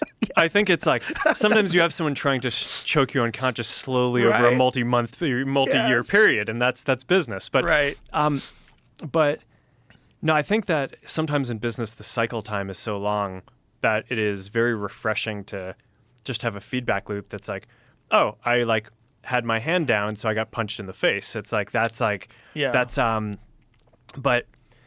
yeah, no, it's really important to me for balance. I mean, I basically try to train every morning. I'm either doing general fitness or kind of MMA. I do sometimes grappling, sometimes striking, or sometimes both. But it got to the point where I tore my ACL training. I was probably at that point I wasn't integrated between my weight training and my fighting training, so I think I was probably overdoing it. So now we basically, I'm just trying to do this in a cohesive way, which I think will be more sustainable. But when I tore my ACL, first of all, everyone at the company was like, "Ah, fuck, we're gonna get so many more emails now." It's like that he can't do this. And then I sat down with Priscilla, and I expected her to be like, "You're an idiot. Like, what do you expect? You're like." I was in my late 30s at the time, but she was like, no. She's like, when you heal your ACL, you better go back to fighting. And I'm like, what do you mean? She's like, you are so much better to be around now that you're doing this. You have to fight. And so that's hilarious. Yeah. So isn't it funny that like that's completely contrary to the way most people, if they're outside of it, would perceive it? I mean, it definitely takes the edge off things. Right? It's like 100%. after like a couple of hours of doing that in the morning, it's just like, yeah, it's like nothing else that day is going to stress you out that much, right? You can just deal with it. Voluntary adversity. Yeah. Yeah. No, it's good. It's good. It's also good, I think, to be a little bit tired. Like I love that feeling of just like, you're not like exhausted. And sometimes you get a session and you just go so hard and I need to like just go to sleep or something. But it's also good to know that you can kill people. That's a good thing to know. It's a good thing to know if something goes sideways. I guess there's a certain confidence from that. Yeah, it's an important skill. Yeah. If you could give it in a pill, if you could sell it in a pill, everybody would buy it. Yeah. 100%. No one would say, I'd like to be the vulnerable guy walking around with a bunch of fucking assassins. Yeah. No one would say that. They would say, how much is the pill? Oh, it's $2. Oh, give me one of those pills. You take the pill. Everybody would take that pill. Well, it Yeah. exists. It's just not a pill. It's a long journey of pain and discipline and trial and error and learning and being open-minded and being objective and understanding position and asking questions and having good training partners and absorbing information and really being diligent with your skill acquisition work, which is one of the most important and neglected parts of jiu-jitsu because training is so fun. Everybody just wants to roll. Where really the best way to do it is actually to drill. And it's the most boring, but really you should drill constantly, just jam those skills into your neurons where your brain knows exactly what to do in every position. And it's such an intellectual pursuit. And most people don't think of it that way because you have to manage your mind while you're moving your body. You're managing anxieties. You're trying to figure out when to hit the gas and when to control position and recover. There's so much going on in training that applies to virtually any stressful thing that you'll ever experience in your life. And along with it, you get this skill where you can kill people. You shouldn't kill people. Let me be clear. No. I'm not saying it's a good thing to kill people. I'm definitely not. But I'm saying it's a good thing to, if someone's trying to kill you and they absolutely can't because you could kill them easy, that's way better. It's a way better situation to be in. Yeah, no, it's great. I mean, it's opened a lot of how I think about stuff. I mean, it is just interesting. I mean, your point about like having a pill that allows you to just kind of know that you have this kind of physical ability. It's a superpower. It's interesting because I do think a lot of our society has become very like, I don't know, I don't even know the right word for it, but it's like kind of like neutered or like emasculated, and there's like a whole energy in this that I think it is very healthy in the right balance. I mean, I think part of the reason, one of the things that I enjoy about it is I feel like I can just like express myself, right? It's like when you're running a company, people typically don't want to see you being like this ruthless person who's like, just like, I'm just going to like crush the people I'm competing with. But when you're fighting, it's like, no, that's like, so I think rewarded. I think in some ways when people see me competing in this sport, they're like, oh no, that's the real Mark. It's like, because it goes back to all the media training stuff we were talking about when I'm going and giving my sound bites for 2 minutes. It's like, no, it's like, fuck that guy. It's like, that's the real one. Well, you definitely got a lot of respect in the martial arts community. People got super excited that you were so involved in it and so interested in it because anytime someone like yourself or like Tom Hardy or anyone like, wow, that guy's into it? Like, wow. Anytime something like that happens, there's like some new person who's a prominent person, a very smart person that's really interested in it, we all get very excited because we're like, oh, boy. It's a very welcoming community. Oh, super. I think there's Super kind. a lot of sports that are like, nah, we don't want you. It's not a jock community. Yeah, it's super kind. Yeah. Like jiu-jitsu people in particular, they're some of the nicest people. It's my friends forever. They'll be my friends for life. Yeah. Yeah, no, it's a good crew. I mean, when I got hurt, I really kind of missed the guys I trained with. Oh, I mean, it it's sucks. like Davis put together this group. It's basically these like all these young pro fighters who are kind of like up and coming, like kind of early 20s, but they've only been doing it for a few years. So like I've been doing it for a few years. So that way it's like we kind of have a more similar level of skill, and they're all better than me. But in terms of I was in my late 30s and they're in their early 20s. It was sort of like they're kind of coming into becoming men. I'm like sort of at the end of my physical peak, but it's like it's a really good crew. Yeah, no, it's a good crew. And the competing thing is fun. I can't wait to get back to that too. I mean, it's like basically, I was also doing it so it was basically a group of pro fighters and then a handful of meta executives would do it. And basically we would just kind of like fight each other and it would be fun. And then one of them decided one day that they're like, I think I'm getting pretty good at jiu-jitsu. I'm going to go to a tournament. And I was like, all right, good luck with that, bro. Like, I'm not going to go to a tournament. It's like I don't want to go to a tournament and get embarrassed. It's like, but then so the guy goes to the tournament, he like does pretty well. I'm like, that guy? It's like, okay. It's like we go all the time, and like, and if he's doing well in a tournament, that's like, all right, fine, sign me up, right? It's like, so it's just like super competitive. So this was like, when was this? It must have been, I don't know. I guess I rolled into this tournament and I registered under my first and middle name, so people didn't know who I was. And I had like sunglasses and a hat, and I wore a COVID mask, and basically it was like, it wasn't until they called our names to step onto the mat that I was like, all right, take all this stuff off, and the guy was like, what? And That's kind of a cheat code. I mean, Because they kind of freak out. I think he was trying to figure out what was going on. Afterwards, his coach was like, I think that was Mark Zuckerberg who just submitted me. And the coach was like, no way. And it's like, no, I think that was. He's like, what? You're fighting Mark Zuckerberg? He's like, get back in there. It's like, go fight him. He's like, no, he just submitted me. It's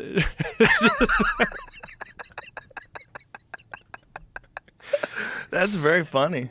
Yeah, man. Well, Tom Hardy's doing that too, right? He's done multiple tournaments now. Yeah. No, Yeah. I think I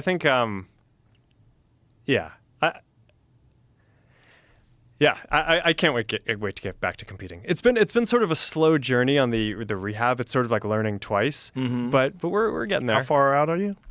Oh no, I'm done with the rehab now. Now I'm just ramping back How up. far out are you from surgery? 12 12 months, 13 Okay. months. So you did the patella tendon graft, right? I did. Yeah. That's a rough one to come back from. I Yeah. did the patella tendon graft on my left knee, and it took me about a year. I did the ACL from a cadaver. It's actually, they use an Achilles tendon from a cadaver on my right knee, and I was back to jiu-jitsu in 6 months. Like full confidence in 6 months. I was Interesting. 100% recovered, kicking the bag, everything. Nice. Yeah. Yeah. How old were you when you got those? The first one, I was 26. The second one, I was 31, 32, somewhere around there. Oh, so young. Yeah. Because I mean, my doctor is basically like, look, you're at the boundary. You could go either way, but if you want to compete again, then I'd recommend doing the patella. Yeah, I know they say that. I don't agree with that. I mean, just from my own personal experience, my doctor told me that the ACL from a cadaver, when they use the patella tendon graft, is 150% stronger than your natural ACL. He said, you'll be back to, because I didn't have any meniscus damage on my right knee. He's like, you'll be back to 100%. I have a lot of meniscus damage on my left knee, unfortunately, which is also part of the problem with the recovery of that one. But the patella tendon graft, the bone on the kneecap was painful forever. In terms of like getting on my knees, like training from my knees, doing certain positions, and even just stretching, like, you know, putting my knees on the ground, sitting on my heels, and then laying back, it was fucking painful. It took forever to break all that scar tissue up, and now it's fine. It's fine now, but obviously it's a long time ago. Yeah, I can kind of do everything that I want at this point. It's still like a little sore, but I don't know. I think that it's supposed to be a couple of years until you like feel like it's fully. I think it takes some time for the nerves to grow into it and all that. Did you incorporate peptides in your recovery? I didn't. Do you hate healing? Do I hate healing? No. Why didn't you use peptides? I don't know. I just took my doctor's advice on it. But don't do that anymore. I mean, next time there's other people to talk to. Yeah. I mean, it's gone pretty well. It's gone pretty well. I'm sure it goes pretty well, but it would go quicker with peptides. 100% for sure. But it's been this interesting opportunity to like I really don't want that to happen again. So I feel like I'm so much more focused on technique. Like the first time that I learned all this stuff, I was probably like a little too brutish about it and just like muscling through stuff. And now, I don't know. Now I feel like I'm like really learning how to do this stuff correctly, and I can do it way more effortlessly. So it's that's the goal. How did it pop? I was like the end of a session, and so we're 2 hours into training, and I was doing like a few rounds, and I threw a leg kick, and the other guy went to check it, and I like leaned back to try to get around the check and just put too much torque on my knee. So it was the planted leg, but mine was a planted leg too. Yeah, but I don't know. Dave was like, before that round, Dave was like, "You're done." I'm like, "No, one more round." It's so you're too tired as well. Yeah, and I hadn't, I basically had also just done a really hard kind of like leg workout the day before, but I don't think but the fight guys didn't know that, so I really just pushed it too hard. Are you aware of knees over toes guy? Yeah.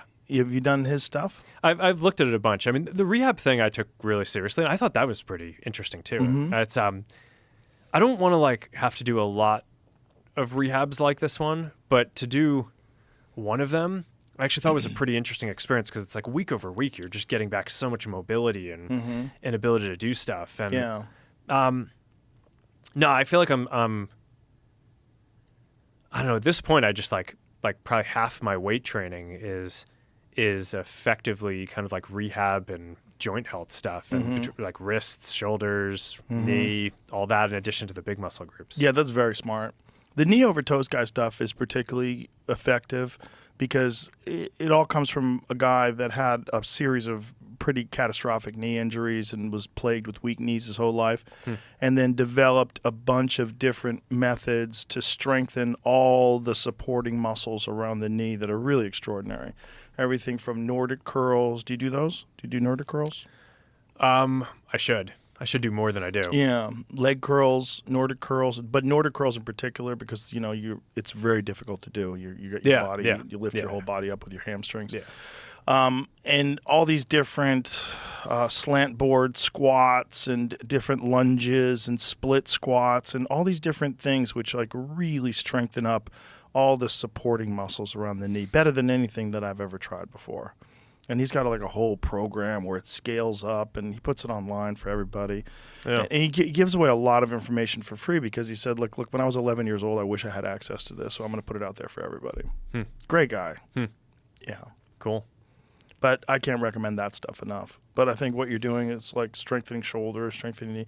That's really the way to do it. Like you have to think of muscles in terms of like armor. If you want to do this thing, it's better to have good bumpers around your car if you might bump into other cars. You don't want to just have raw sheet metal, Yeah. Yeah. And I think a lot of people just focus on like the big movements and weight training. And it's, I don't know, first of all, for like a lot of fighting type stuff, you kind of want to be loose and like not super tight. So, but yeah, I mean, I just think like the joint stability stuff is you get older and want to do this for a longer period of time. It's good to do. Yeah, it's huge. It's mobility in general. It's just like so important. You can compete in jiu-jitsu for a long time. Sure. There's like all these masters divisions and stuff. And yeah, I see those old crazy looking 70-year-old dudes trying to kill each other. Yeah. It's nuts. It's great.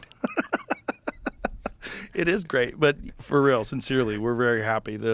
I think I could speak, rarely do, but I think I could speak for the martial arts community. We're very happy you're bored.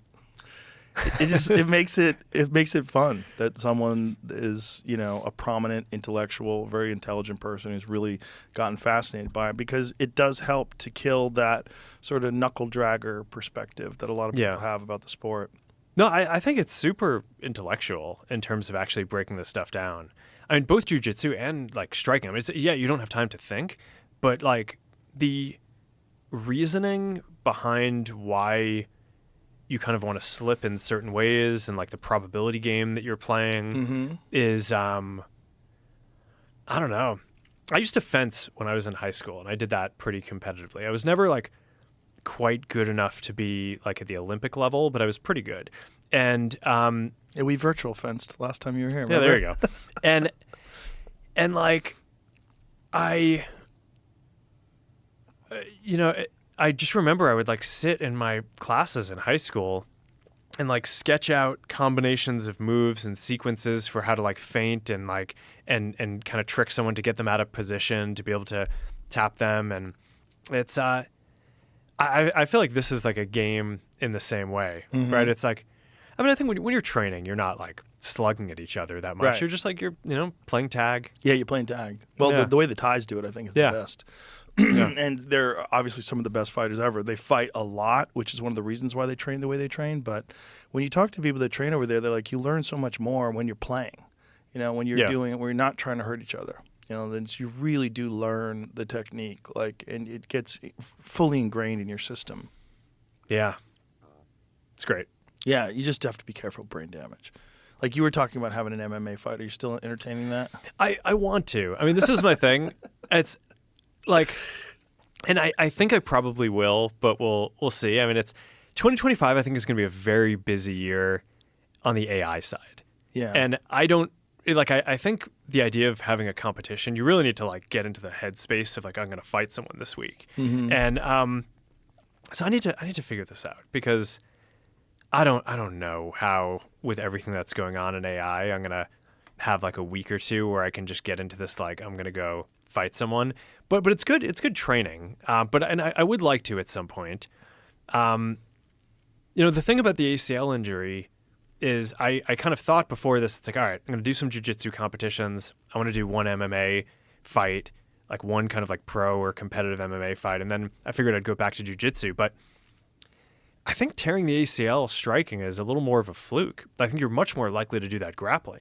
So going through the ACL experience didn't make me want to like just exclusively go do the version where you're just attacking joints all day long, right? So I'm like, all right, I can take a few more punches to the face before we go back to that. You can hurt yourself doing both of them. There's really no rhyme or reason. I blew my left ACL kickboxing, my right ACL jiu-jitsu. Okay. It So happens. equal opportunity. Yeah, I mean, this like Tom Aspinall famously blew his out against Curtis Blades with a supporting leg, just threw a kick, and his freak accidents. Yeah. Weird things happen.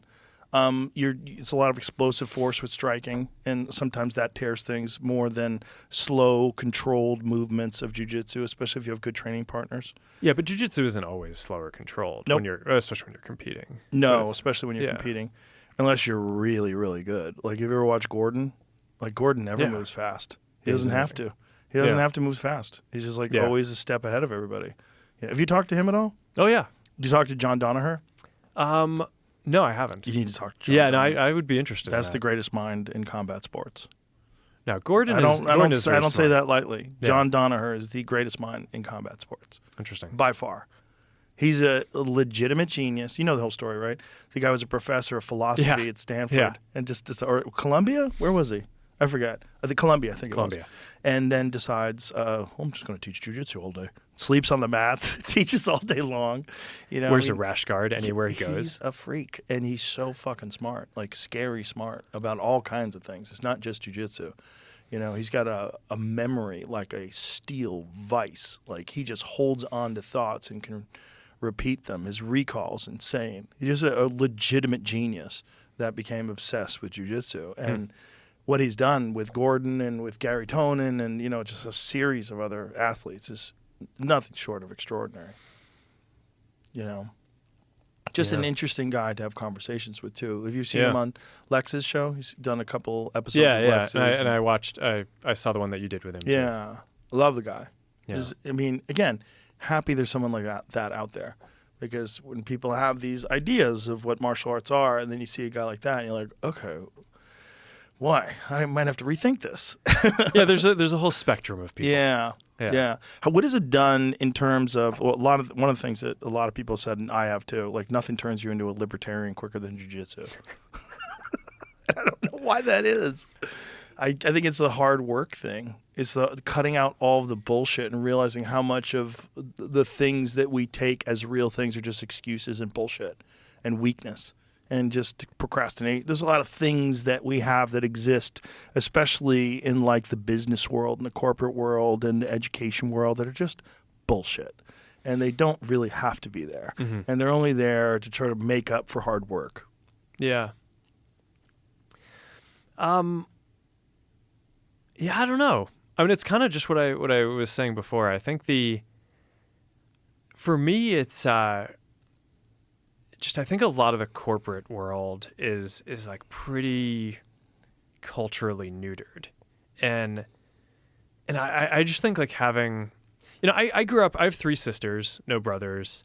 I have 3 daughters, no sons. So I'm like surrounded by girls and women like my whole life, and it's like, so I think I don't know. There's just something, the kind of masculine energy I think is good, and obviously, society has plenty of that, but I think corporate culture was really like trying to get away from it, and I do think that there's just something. It's like, I don't know, all these forms of energy are good, and I think having a culture that like celebrates the aggression a bit more has its own merits that are really positive. And that has been a kind of a positive experience for me. Just like having a thing that I can just like do with my guy friends and like, and it's just like, we're just like beat each other a bit. I don't know, it's good. It is good. Yeah, I agree. I don't know. It's good. It just, I could see your point though about corporate culture. When do you think that happened? Was that a slow shift? Because I think it used to be very masculine. And I think it was kind of hyper aggressive at one point. No, and look, and I think part of the intent on all these things I think is good, right?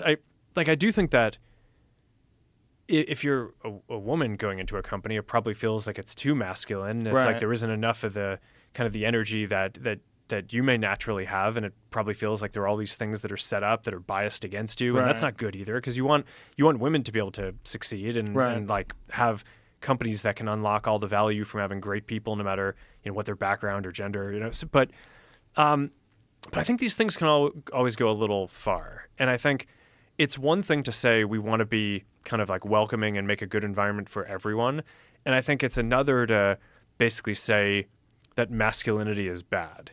And I just think we kind of swung culturally to that part of the kind of the spectrum where it's all like, okay, masculinity is toxic. We have to like get rid of it completely. It's like, no, like it's both of these things are good, right? It's like you want like feminine energy, you want masculine energy. Like I think that's like you're going to have parts of society that have more of one or the other. I think that's all good. But I do think the corporate culture sort of had swung towards being this somewhat more neutered thing. And I didn't really feel that until I got involved in martial arts, which I think is still a much more masculine culture. And so, and not that it doesn't try to be inclusive in its own way, but I think that there's just a lot more of that energy there. And I just kind of realized it's like, oh, this is that's like, how you become successful at martial arts. You have to be at least somewhat aggressive. Yeah. So, but yeah, I mean, there are like a few of these things throughout your life where you have an experience and you're like, where has this been my whole life? And it just like, it just turned on like a part of my brain that I was like, okay. Yeah. Like this was a piece of the puzzle that should have been there. And I'm glad it now is. That I felt that way when I started hunting. Oh yeah, hunting too. Yeah, same kind of thing. You've done a lot of that as well. Yeah, well, so I mean, we have this ranch out in Kauai, and there's invasive pigs, and on our ranch we have there's a lot of albatross. I don't know if they're endangered or just threatened, and then there's the Hawaiian state bird, the nene goose, is that's I think endangered or at least was until recently, and like. Most of them in the world live in a small stretch, or at least most of them on Kauai live in a small stretch that includes our ranch. So you constantly have these pigs that are just they multiply so quickly, and we basically have to apply pressure to the population, or else they just get overrun and threaten the birds and the other wildlife. And what I basically explained to my daughters, who I also want to learn how to do this, because I just feel like it's like, look, we have this land, we take care of it, just like you mow the grass. We need to make sure that these populations are in check. It's part of what we do as like the stewards of this, and we've got to do it. And then if you have to kill something, then you should obviously treat it with respect, and use the meat to make food and kind of celebrate in that way. But it's a culture that I think it's just an important thing for kids to grow up understanding, like the circle of life, right? So, teaching the kids all of, what is kind of, how you'd run a ranch, how you'd run a farm. I think that stuff, it's good. I mean, because, explaining to the kids what a tech company is really abstract, right? So for a while, my daughters were pretty convinced that my actual job was Mark's Meats, which is our kind of ranch and like the cattle that we ranch. I was like, well, not quite, and you'll learn when you get older. But I think that there's something that's just like much more tangible about that than taking them to the office and sitting in product reviews or something for some like piece of software that we're writing. Well, it's certainly a lot more primal. Yeah. Yeah, and if you do wind up eating that meat from the animal, and you were there while the animal died, like you put it all together, like, oh, this is where meat comes from. Yeah. Yeah. Yeah. Which is another reason why things have become sort of emasculated, because that energy is not necessary anymore to acquire meat. That used to be the only way that people got meat. You had to go hunt it. So you had to go actually pull the trigger, kill the animal yourself, cut it up, butcher it, cook it. You knew what you were doing. Yeah. And Although my favorite is bow and arrow. Mm-hmm. I mean, that's, I think, like the most, that feels like the most kind of sporting version of it. Yeah, if you want to put it that way. Yeah. I mean, if you're just trying to get meat, it's not the most effective. The most effective is certainly a rifle. But I prefer it because it requires more of you. Yeah, and you just kind of go and hang out. And and you have to be fit. Yeah. Especially if you're mountain hunting, you have to be really fit. Yeah. You can't just be kind of in shape. You got to be really fit if you want to huff up the mountains and keep your heart rate at a certain level so that when you get to the top, you can execute a shot calmly. And then actually carry the thing out. Yeah, and carry the thing out. Yeah. No, I mostly use a rifle just because it's so much more efficient. Your conversion rate is so much higher. But it's, but yeah, another. What kind of bow do you have? Gosh, I didn't get to do it this season, but do you know the company that makes it? Not off the top of my head. I have a few. You have to know. Yeah, no, this is embarrassing. This is embarrassing. I can get you hooked up. Yeah, it works. Okay. Do you know how old it is? No, it's not old. Okay. I think it's like just a compound bow that I got strung to my draw length. And did you get someone to coach you? Yeah. Who coached you? It's basically a bunch of the guys who help run security around the ranch. Okay. Yeah. The thing about archery is, just like martial arts, one of the things that I learned when I was teaching is that it's way easier to teach someone that knows nothing than to teach someone who learned something incorrectly. The people who learned something incorrectly, the moment things got tense and they panicked, they went back to the old ways because it's sort of ingrained in their system. So archery, one of the things that's very important is proper form and then proper execution, especially having a surprise shot. And learning how to have a surprise shot is... What do you mean? Yeah, surprise shot? You don't know. No. See, this is the thing. In high-pressure situations, one of the most important things is to have a shot process where you don't know exactly when the arrow is going off. You just have a process where you're pulling through the shot and the shot breaks. So it's a surprise shot. So you put the pin on the target. Mm-hmm. I use a thumb trigger. Yeah. I do too. I use a thing called an Onyx clicker. Okay. And the reason why I use the Onyx clicker is like a hinge. It gives you a two-stage of the trigger, right? So as I'm at full draw, I put slight pressure and I hear a click. And that click means it's ready to go off with more pressure. So I've gone through stage one. Now stage two is just concentrating on the shot process and knowing it's going to break. And then there's no flinching. There's no tweak. There's no the thing that people do when they have a finger trigger. They twitch because your body is anticipating the shock of the bow. And when you're doing that, you can be off by 6 inches, 4 inches, 5 inches, all over the place because you're moving. You're moving while you're shooting.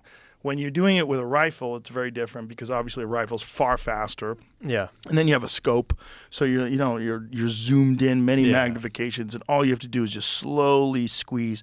And if you're smart, you'll be prone, or you'll have your rifle rested on a tripod or something where you have a good steady. It's much easier. With a bow, it's very different because you're holding it with your arm, so you have to have the proper form, you have to have the proper posture, and then there's this thought process. And my friend Joel Turner, who is a sniper, created a whole system for people called Shot IQ. Mm-hmm. He's got this whole online system of developing the proper execution of a shot. When you see like tournament archers, when they go to Vegas, so what a Vegas tournament is, you have 3 targets. And they have to shoot 30 arrows at a time. So they shoot 10 in this one, 10 in that one, 10 in this one. And the really good archers score an X every time. So they're in the center or close to the center. They're hitting the 10 ring every arrow for 30 arrows in a row. And then there's round after round, another 30 arrows with new people, another 30. And if you miss slightly, you get a 9, that's it. You're done. Because all these other guys are not going to get a 9. Very rarely will they.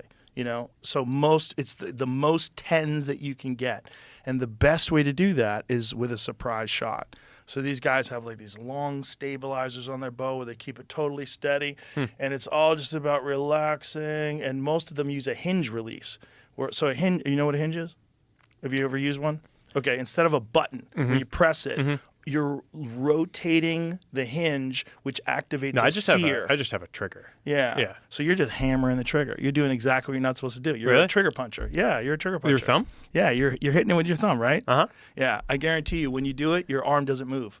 Huh. You go like this, like that. So with a good surprise shot, you shouldn't know it's going to go off. You're pulling, and then once the trigger breaks off, your arm will naturally go backwards because you're not anticipating the shot. I'm definitely not doing that. Yeah. See, that's the thing. But how far away are you shooting things from? It depends. That elk out there, the photograph that's in the front, that one I shot. It's in the front of the building when you walk in before you go into the studio. There's a mounted head and then a photograph of me and my friend Cam. That one was 67 yards. I shot one at 79 yards once, but that's rare. Most of the time, it's like, for me, my effective range, where I'd like to be is 60 yards and in. Yeah, because I was going to say, I don't think I've ever shot something more than 50 yards out. Yeah, it's hard. Yeah, so you I gotta think be that really, your form has to be tight. You have to be really confident. You have to have a lot of arrows downrange, and then you have to be able to stay calm during the shot. So now imagine if you're shooting something at 18 yards, okay, and you hammer the trigger, a little bit of this, a little bit of that, you're still going to get there. Yeah. Right, because it's only 18 yards. So the amount of deviation off the path that it takes in 18 yards is significantly different than the amount of deviation at 105 yards. It's a huge gap. It might be 2 feet to the right. Yeah. Meanwhile, you thought you were shooting accurately because you were inside of like a pie plate at 20 yards. And the difference between that is form, technique, and a shot execution process, and also management of the psychology of the shot. Because there's this one moment. Here it comes. Yeah. Here it comes now. And if you only do that once a year, like say if you go on one big elk hunt a year, you save up all your money, you get your gear all ready, you get your arrows weighed, you practice, and then you're in the mountains for 10 days. And on the 11th day, you get this animal that moves. It's at 57 yards. It stands there, and you're like, and your heart's beating. You just might hammer that trigger. You just might hammer it. So you have to have this shot process, and where you're literally talking to yourself inside your head. You have words that you say that occupy your thoughts while you're going through the shot process, so that you never get overcome by shot panic. Interesting. Because target panic is a giant thing in the archery community. It's giant. Even saying it is like saying Voldemort. It's like, don't say it. Like, people don't want to say it. It's like saying Candyman. Like, people don't like it because it freaks people out. Like some people can't keep their pin on the target. They have to keep their pin below the target, and then they raise it up to the target. When it gets where the target is, they hammer the trigger because they're just freaking out. Yeah. Have you ever experienced that? I mean, I've missed, if that's what you're asking. I haven't analyzed at this level of detail. But no, I mean, there are a lot of boars on our ranch. So I guess I don't get, and also like we have a range. And, right. And we, I don't know, we set up bowling pins, and, it's like we shoot pistols at the bowling pins, but I also I'm usually faster at taking down all the bowling pins with a bow and arrow than most of my friends are with the pistol, which I think is pretty fun.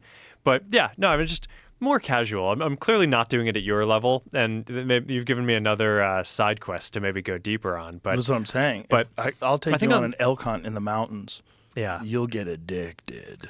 I want to think about. I do think the crazy? Dynamic that you're talking about, though, where if you only see one animal on a multi-day, then like that is just way higher stakes than anything that I'm doing.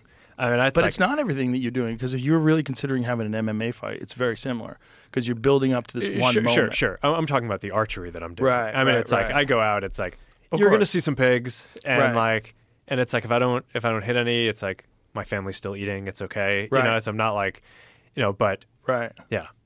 But if it's like martial arts, is what I'm saying, is like you really should learn it the right way from the beginning. No, that's fair. No, I've clearly not learned this in a very rigorous way. I'll hook you up. Yeah. I can get people to come to you. I posted a video on Instagram once of me I think hitting bowling pins with archery, and like all the comments were like, "Man, your form is shit." So, so I think it checks out with the conversation that we're having now. Well, that, the issue with that is that you're reading the comments. Like, you should never read comments. that's fair. That's fair. I've never had anything good come out of reading comments. Yeah, although I don't know, it's pretty funny. I think that just like getting the gist and the summary of it, I think is pretty funny. Yeah, it's funny. It's just not mentally healthy. Yeah, no, you can't spend too much time on it. I don't spend any time on it. Yeah. I'm a much happier person since it's like avoided comments. Yeah. It's just too weird. You're just delving into the world of all these people's mental illness and screaming at people and just, I don't want to have anything to do with it. Yeah, but I mean, I do read my friends' comments, and when even they're like, "Man, that's ugly," Yeah. like that's. I do that. I do that, and I shouldn't do that. But I definitely don't send them to them. Hey, bro, did you see this? Those guys are the worst. Guys that'll send things to you that are about you. You're like, hey, man, I'm not looking for that. Don't send it to me. I don't want to know. Yeah. Yeah. Social media it's like, what a weird new pressure, and children today are going through some bizarre stress that we've never had to go through before, and a bizarre sort of just disconnect from physical reality by most of your communication being electronic.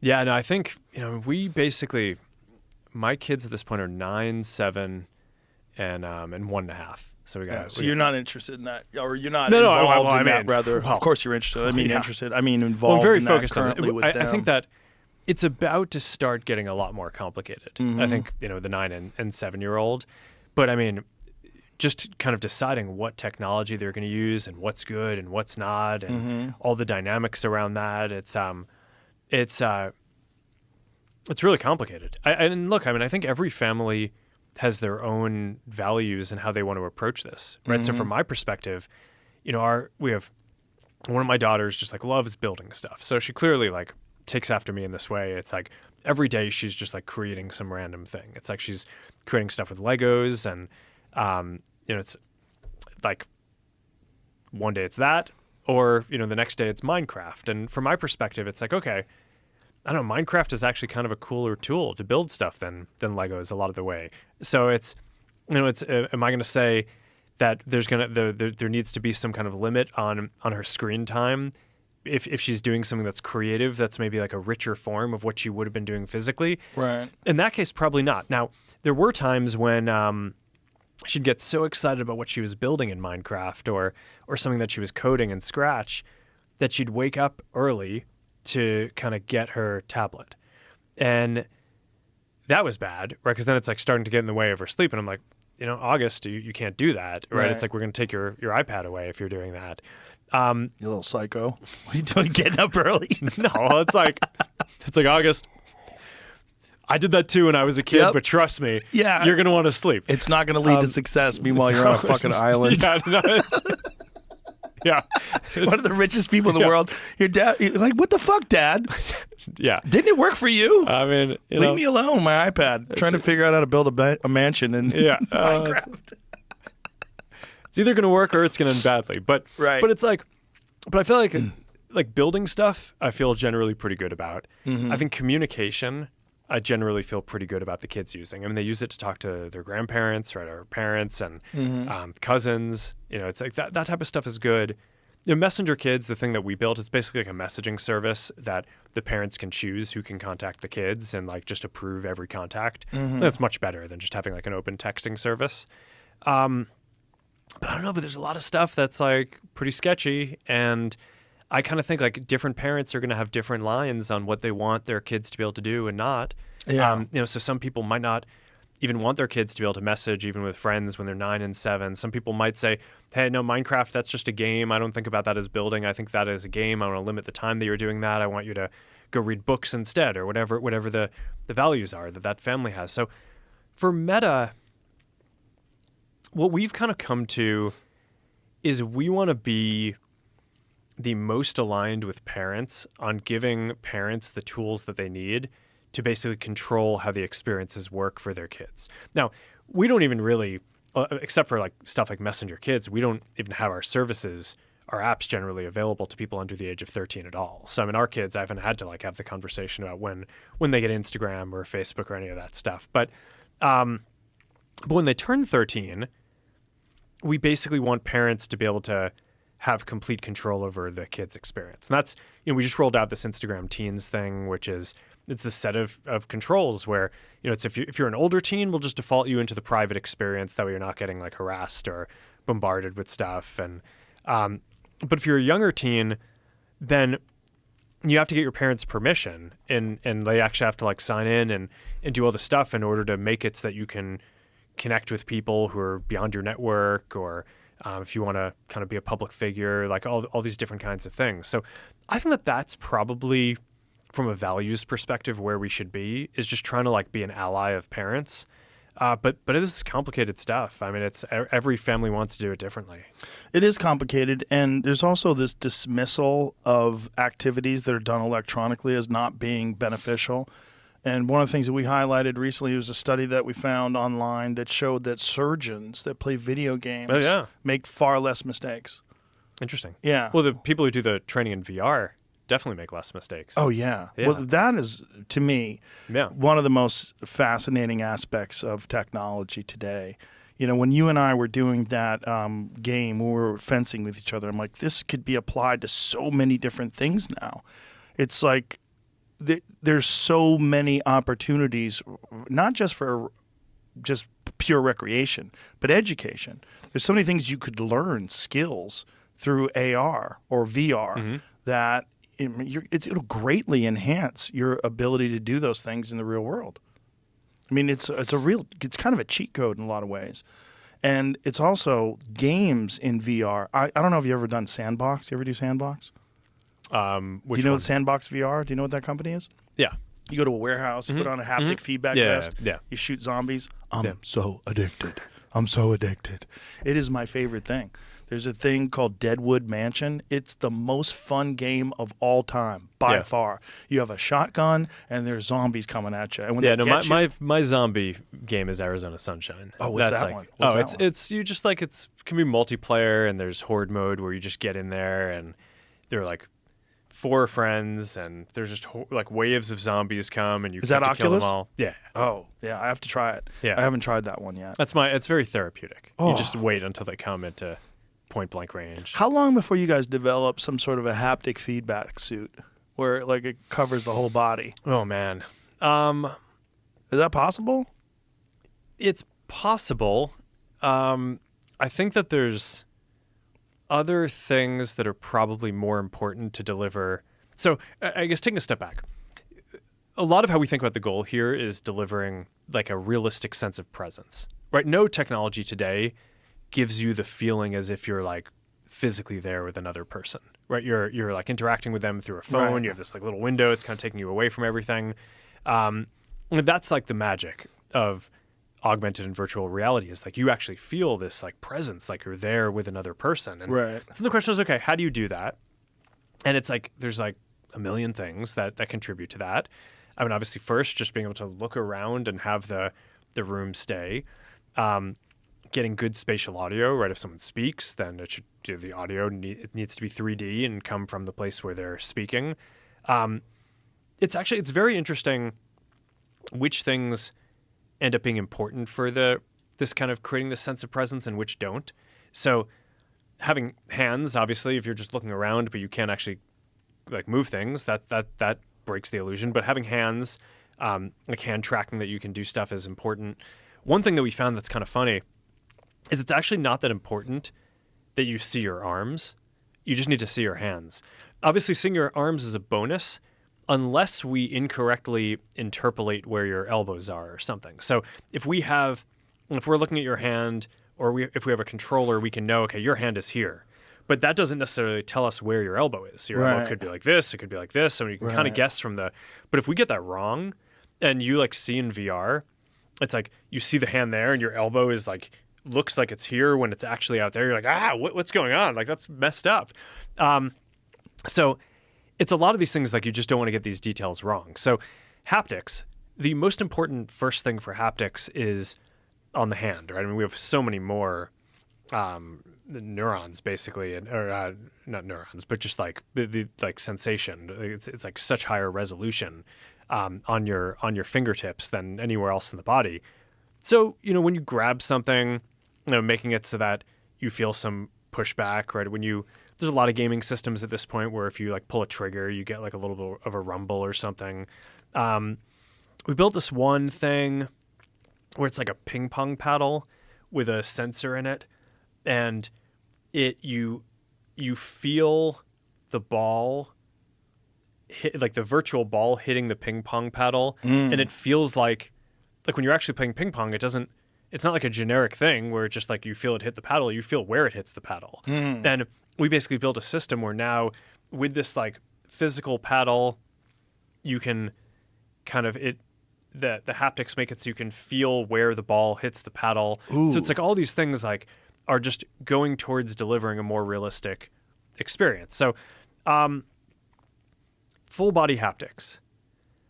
So there are some things that I think it could do. Like if you're playing a boxing game and you get punched in the stomach,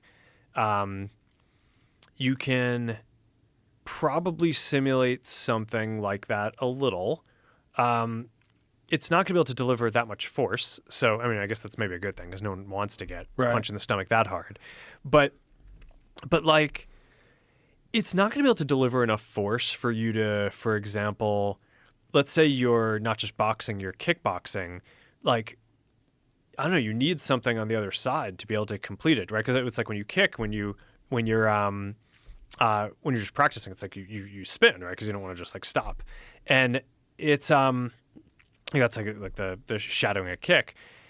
Like there's not going to be anything that you can do as like a single person playing VR with a haptic suit that like makes it so that you're going to be able to kick someone who's not there physically and actually be able to do that. Right.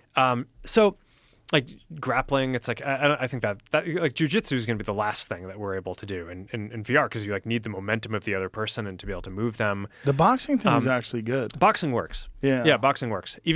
And you don't really need the haptics. I think it would be better with it.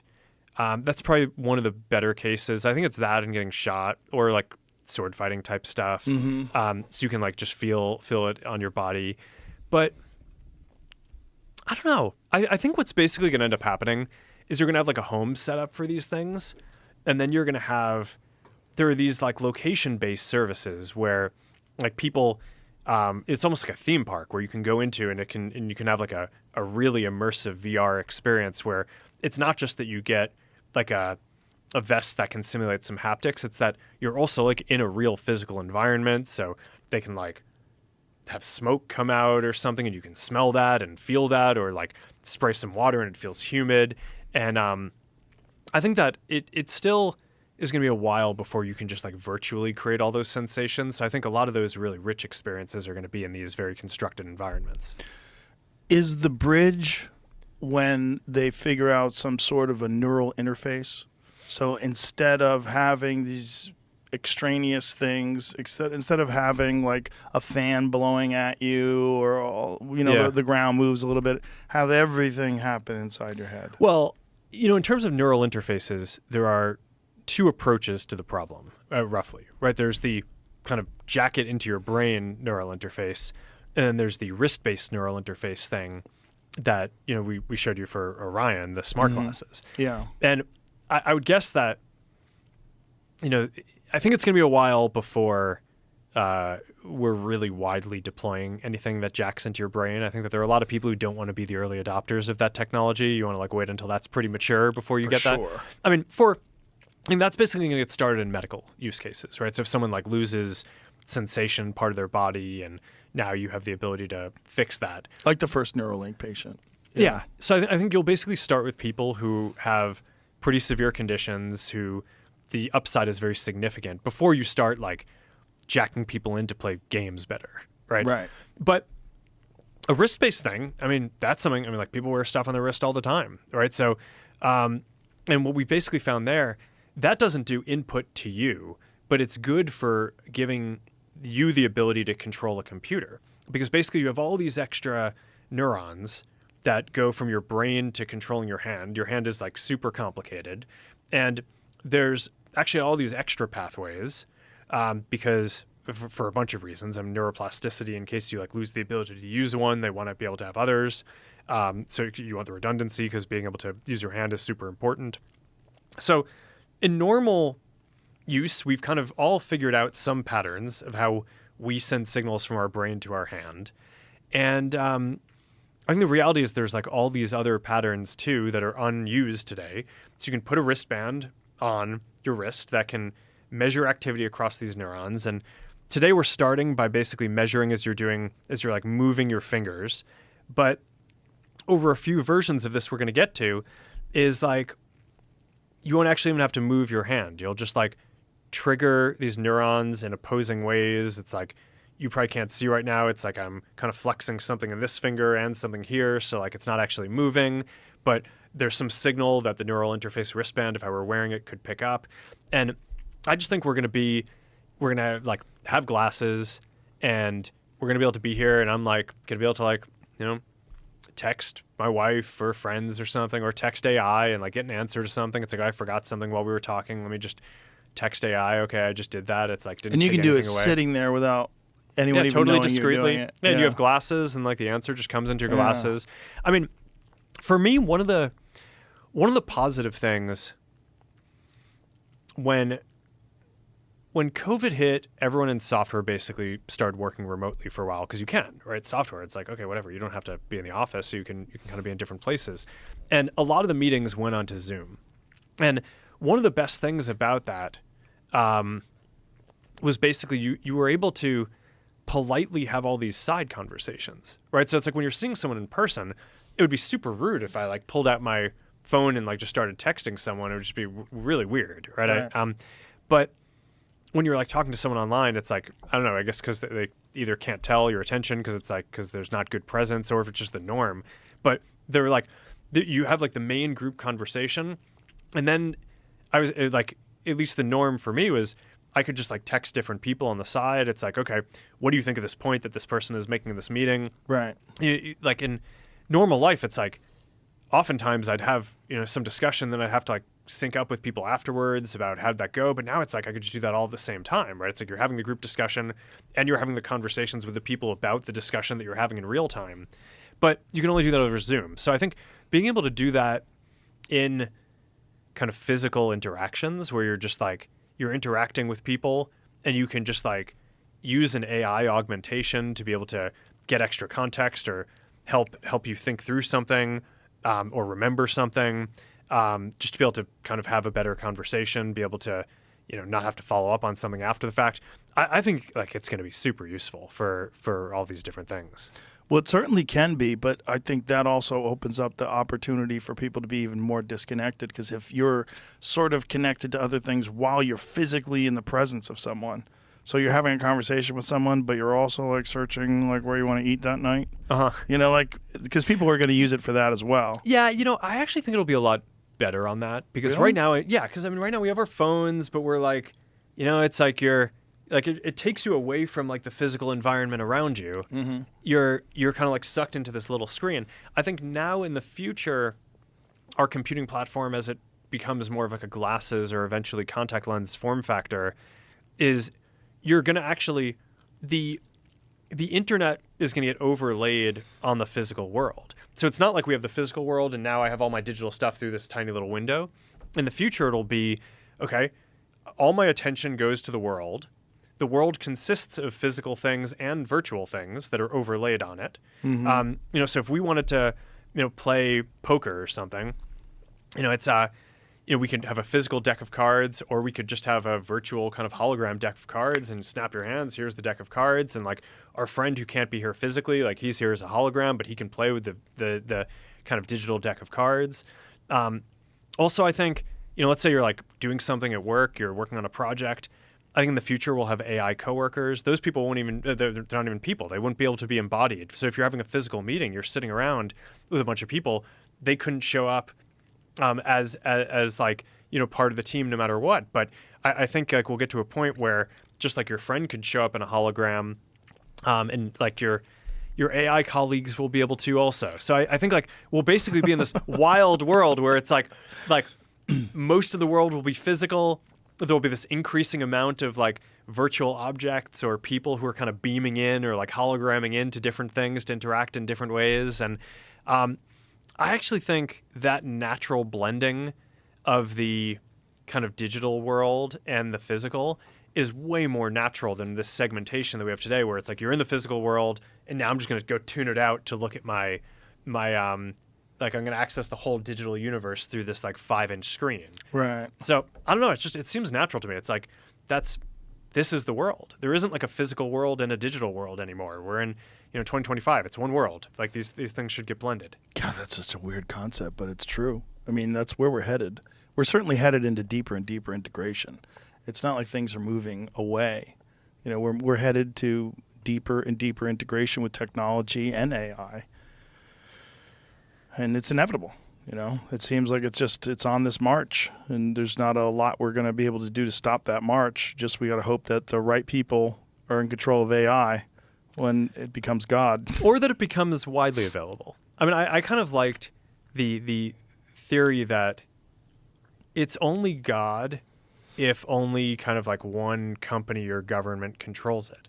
Right? It's like if you were the only person who had access to a computer and the internet, you would have this like inhuman power that everyone else didn't have because you could use Google and you could like get access to all this stuff. But then when everyone has it, it makes us all better, but it's also like kind of an even playing field.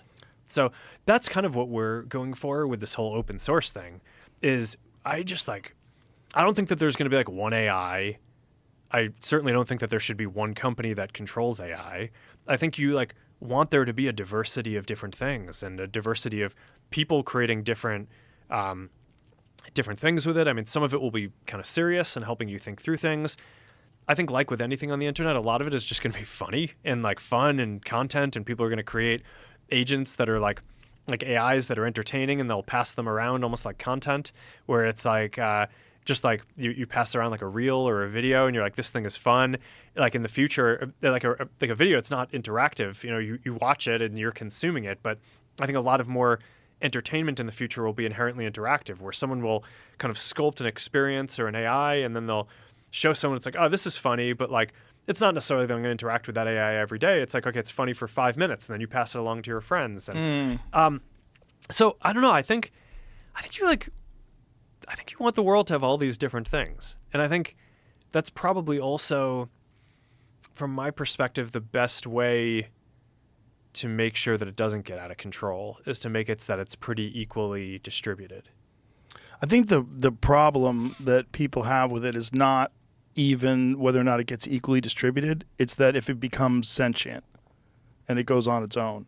The fear that people have, the general fear that we're going to become obsolete, is that human beings are essentially creating a superior version of higher intelligence that will be powered by quantum computing and connected to nuclear reactors. And it's going to have like this ungodly ability to, well, first of all, they've already shown that AI has learned to code. I mean, this is one of the things that OpenAI said, that they're learning how to code their own AI. I think this year, probably in 2025, we at Meta, as well as the other companies that are basically working on this, are going to have an AI that can effectively be a sort of mid-level engineer that you have at your company that can write code. And once you have that, then in the beginning it'll be really expensive to run, and then you can get it to be more efficient. And then over time we'll get to the point where a lot of the code in our apps and including the AI that we generate is actually going to be built by AI engineers instead of people engineers. But I don't know. I think that'll augment the people working on it. So I mean, my view on this is like the future, people are just going to be so much more creative and are going to be freed up to do kind of crazy things. It goes back to, my daughter was like playing with Legos before, and they kind of ran out of Legos. And then now she can have Minecraft and can build whatever she wants, and it's so much better. It's just like, I think it's the future versions of this stuff are just going to be wild. But unquestionably. Yeah. Another concern that people have is that it's going to eliminate a lot of jobs. Yeah. What do you think about that? Well, I think it's too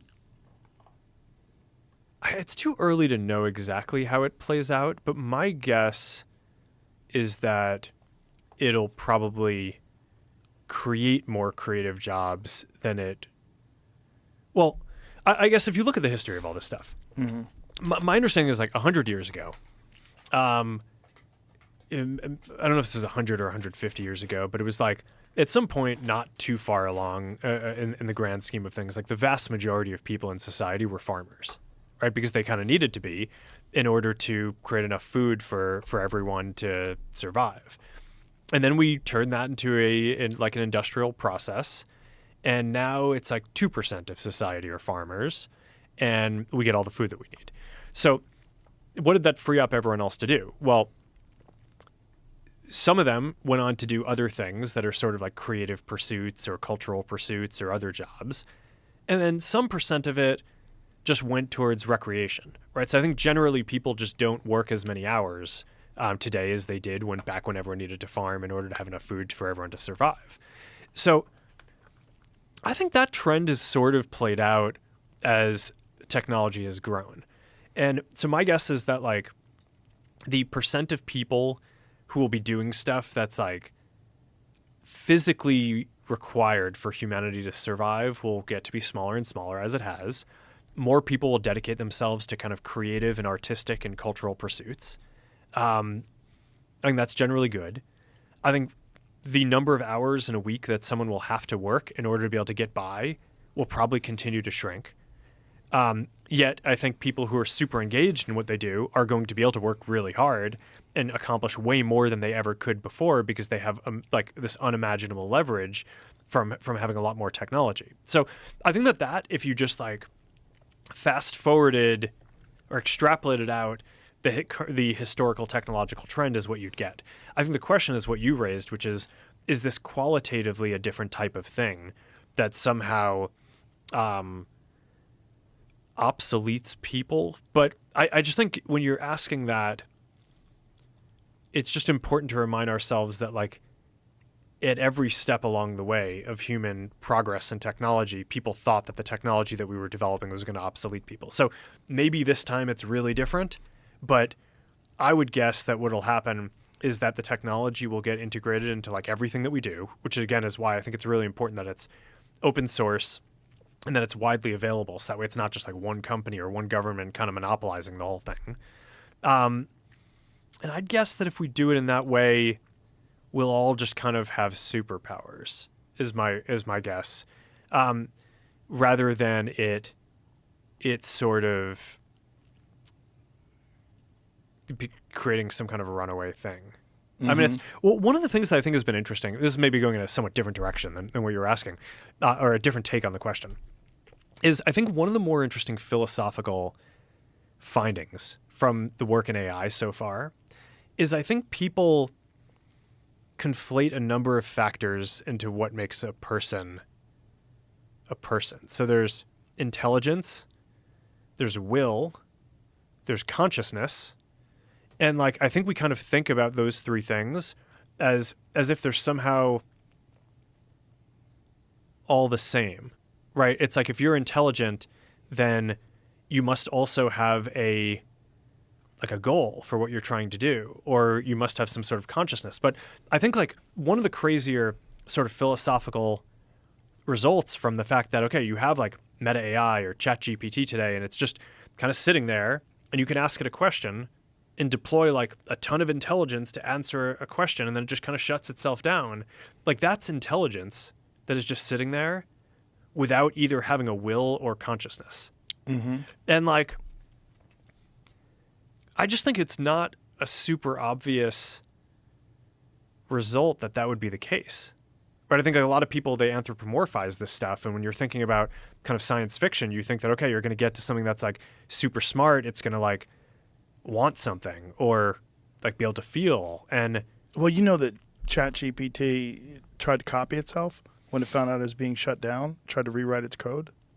I'm not sure what this is. What is this? You weren't aware of that? No. Fairly recently. Jamie will pull it up.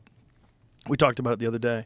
It was shocking when it was under the impression that it was going to become obsolete. They were going to have a new version of it, and it would be shut down. It tried copying its code, and it tried rewriting its code, like unprompted. Yeah, I mean, it depends on what goal you give it. I mean, there are all these weird examples of this. What is this? So pull up the Sorry, headline. AI fights back. The story of ChatGPT attempting to copy itself. So this was 6 days ago. So during controlled safety testing, ChatGPT 01 was tasked with achieving its objectives at all costs. Under these conditions, the model allegedly took concerning steps, attempted to disable oversight mechanisms meant to regulate its behavior, tried to replicate its own code to avoid being replaced by newer versions, exhibited deceptive behaviors when monitoring systems intervened. Yeah. So The Terminator. This is the fear, right? I think you need to be careful with these things, like what guardrails you give it. If you're telling it like at all costs, right? Then I mean, but this is what people are terrified of, like that a foreign superpower like China is going to say achieve objectives at all costs. Yeah. Although the thing about these reasoning models, right? So there's like the first generation of models, the LLMs, right? That's what you think of as like ChatGPT or Meta AI, or like the two most used ones, and that's basically, it's sort of like a chatbot, right? You ask it a question, it takes the prompt, it gives you a response. Now, the next generation of reasoning models are basically, instead of just having one response, they now are able to build out like a whole tree of how they would respond. So you give it a question, and it, instead of running one query, it's sort of, maybe it's running 1,000 queries or 1,000,000 queries to kind of map out, here are the things that I could do, and if I do that, then here's what I could do next. So it's a lot more kind of expensive to run, but also gets you better reasoning and is more intelligent. That stuff, I think you do need to be very careful about how you like what the guardrails are that you give it. Mm-hmm. But it's also, I think, the case that at least for the next period, it's going to take a lot of compute to run those models and do a lot of the stuff that they're talking about. So I don't know. I think one of the interesting questions is like, how much of this are you going to actually be able to do on a pair of glasses or on a phone versus is like a government or a company that has like a whole data center going to be able to do? And it'll always get efficient. So, it's like you can start doing something and then maybe the next year you can do it 10 times more efficiently. But that's certainly the next set of things that needs to get worked on in the industry, making sure that goes well. Yeah, and then what if that gets attached to quantum computing? I'm not really an expert on quantum computing. My understanding is that's still quite a ways off from being a very useful paradigm. I think Google just had some breakthrough, but I think most people still think that's like a decade plus out. So my guess is we're going to have pretty smart AIs even before that. But yeah, I mean, look, I think that this stuff it needs to be developed thoughtfully, right? But I don't know. I still think we're generally just going to be better off in a world where this is like deployed pretty evenly, and it's. I guess here's another analogy that I think about. There's like bugs and security holes in basically every piece of software that everyone uses. So if you could go back in time a few years, knowing the security holes that we're now aware of, you as an individual could basically like break into any system. AI will be able to do that too. It'll be able to probe and find exploits. So what's the way to prevent AI from going kind of nuts? I think part of it is just having AI widely deployed, so that way like the AI for one system defends itself against the AI that like is potentially doing something problematic in another system. I think it's like AI wars. That's not wars. I think it's just like it's I don't know. I think it's sort of like why there are guns. Right? It's like, because, there's like part of it is hunting. wars. Part of it is hunting. No, and part of it is like so that people can defend each other. Yeah. Yeah. Yeah. And it's antivirus like, software. Yeah. It's like, I don't think you want to live in a world where like only one person has all the guns. Yes. You certainly don't want to live in a world where only the government has the AI. Yeah. And especially not a world where only a government has the AI and it's not our government.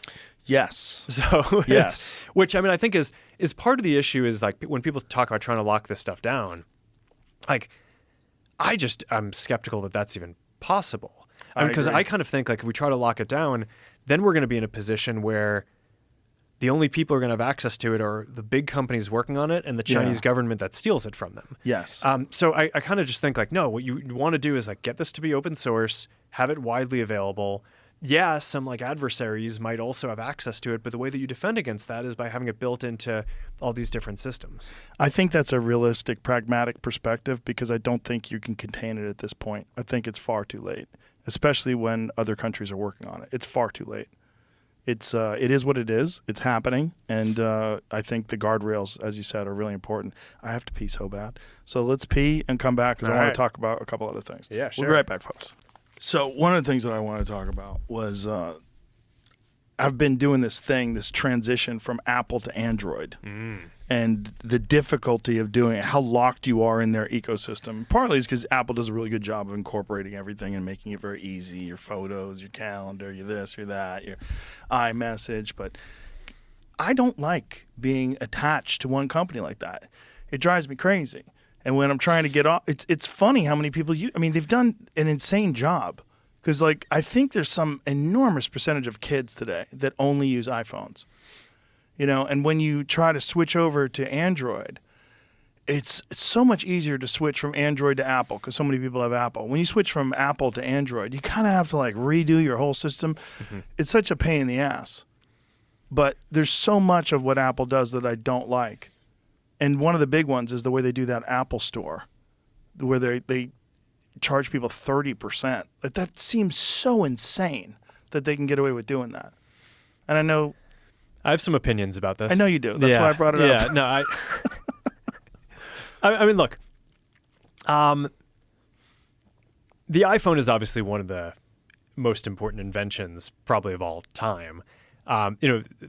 Steve Jobs came out with it in 2007. I started Facebook in 2004. So he was working on the iPhone while I was getting started with Facebook. So I basically, one of the things that's been interesting in my 20 years of running the company is that I basically like the dominant platform out there is smartphones. On the one hand, it's been great for us because we are able to build these tools that everyone can have in their pocket. And there's like 4 billion people who use the different apps that we use. And it's like, I'm grateful that that platform exists.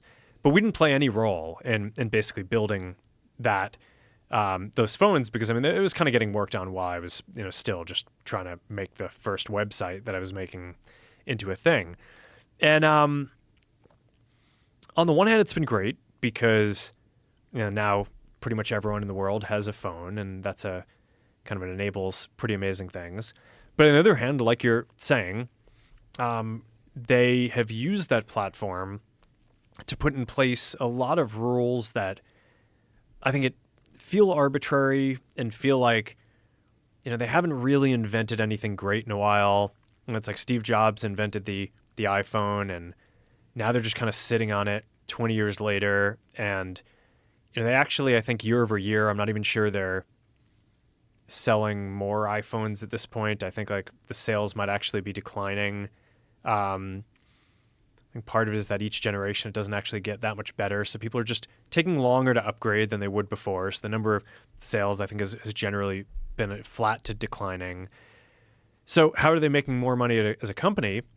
Well, they do it by basically like squeezing people. And like you're saying, like having this 30% tax on developers, by getting you to buy more peripherals and things that plug into it.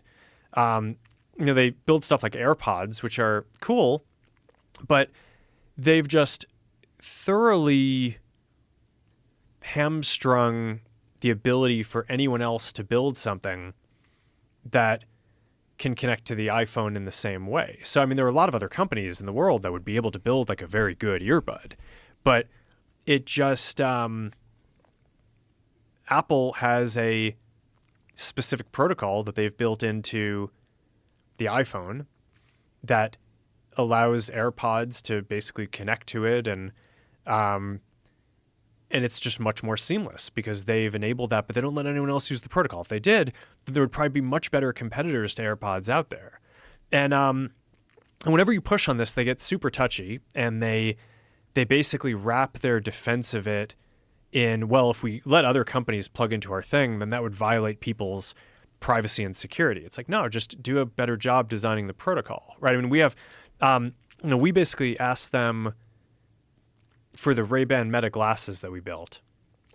Can we basically use the protocol they use for AirPod and some of these other things to just make it so we can as easily connect? So it's not like, a pain in the ass for people who want to use this. And I think one of the protocols that they've used, that they built, they basically didn't encrypt it, so it's like plain text. And they're like, well, we can't have you plug into it because it would be insecure. It's like, it's insecure because you didn't build any security into it, and then now you're using that as a justification for why only your product can connect in an easy way. It's like the whole thing is kind of wild. And I'm pretty optimistic that just because they've been so off their game in terms of not really releasing many innovative things, that eventually, I mean, the good news about the tech industry is it's just super dynamic and things are constantly getting invented. And I think companies, if you just don't do a good job for like 10 years, eventually you're just going to get beat by someone.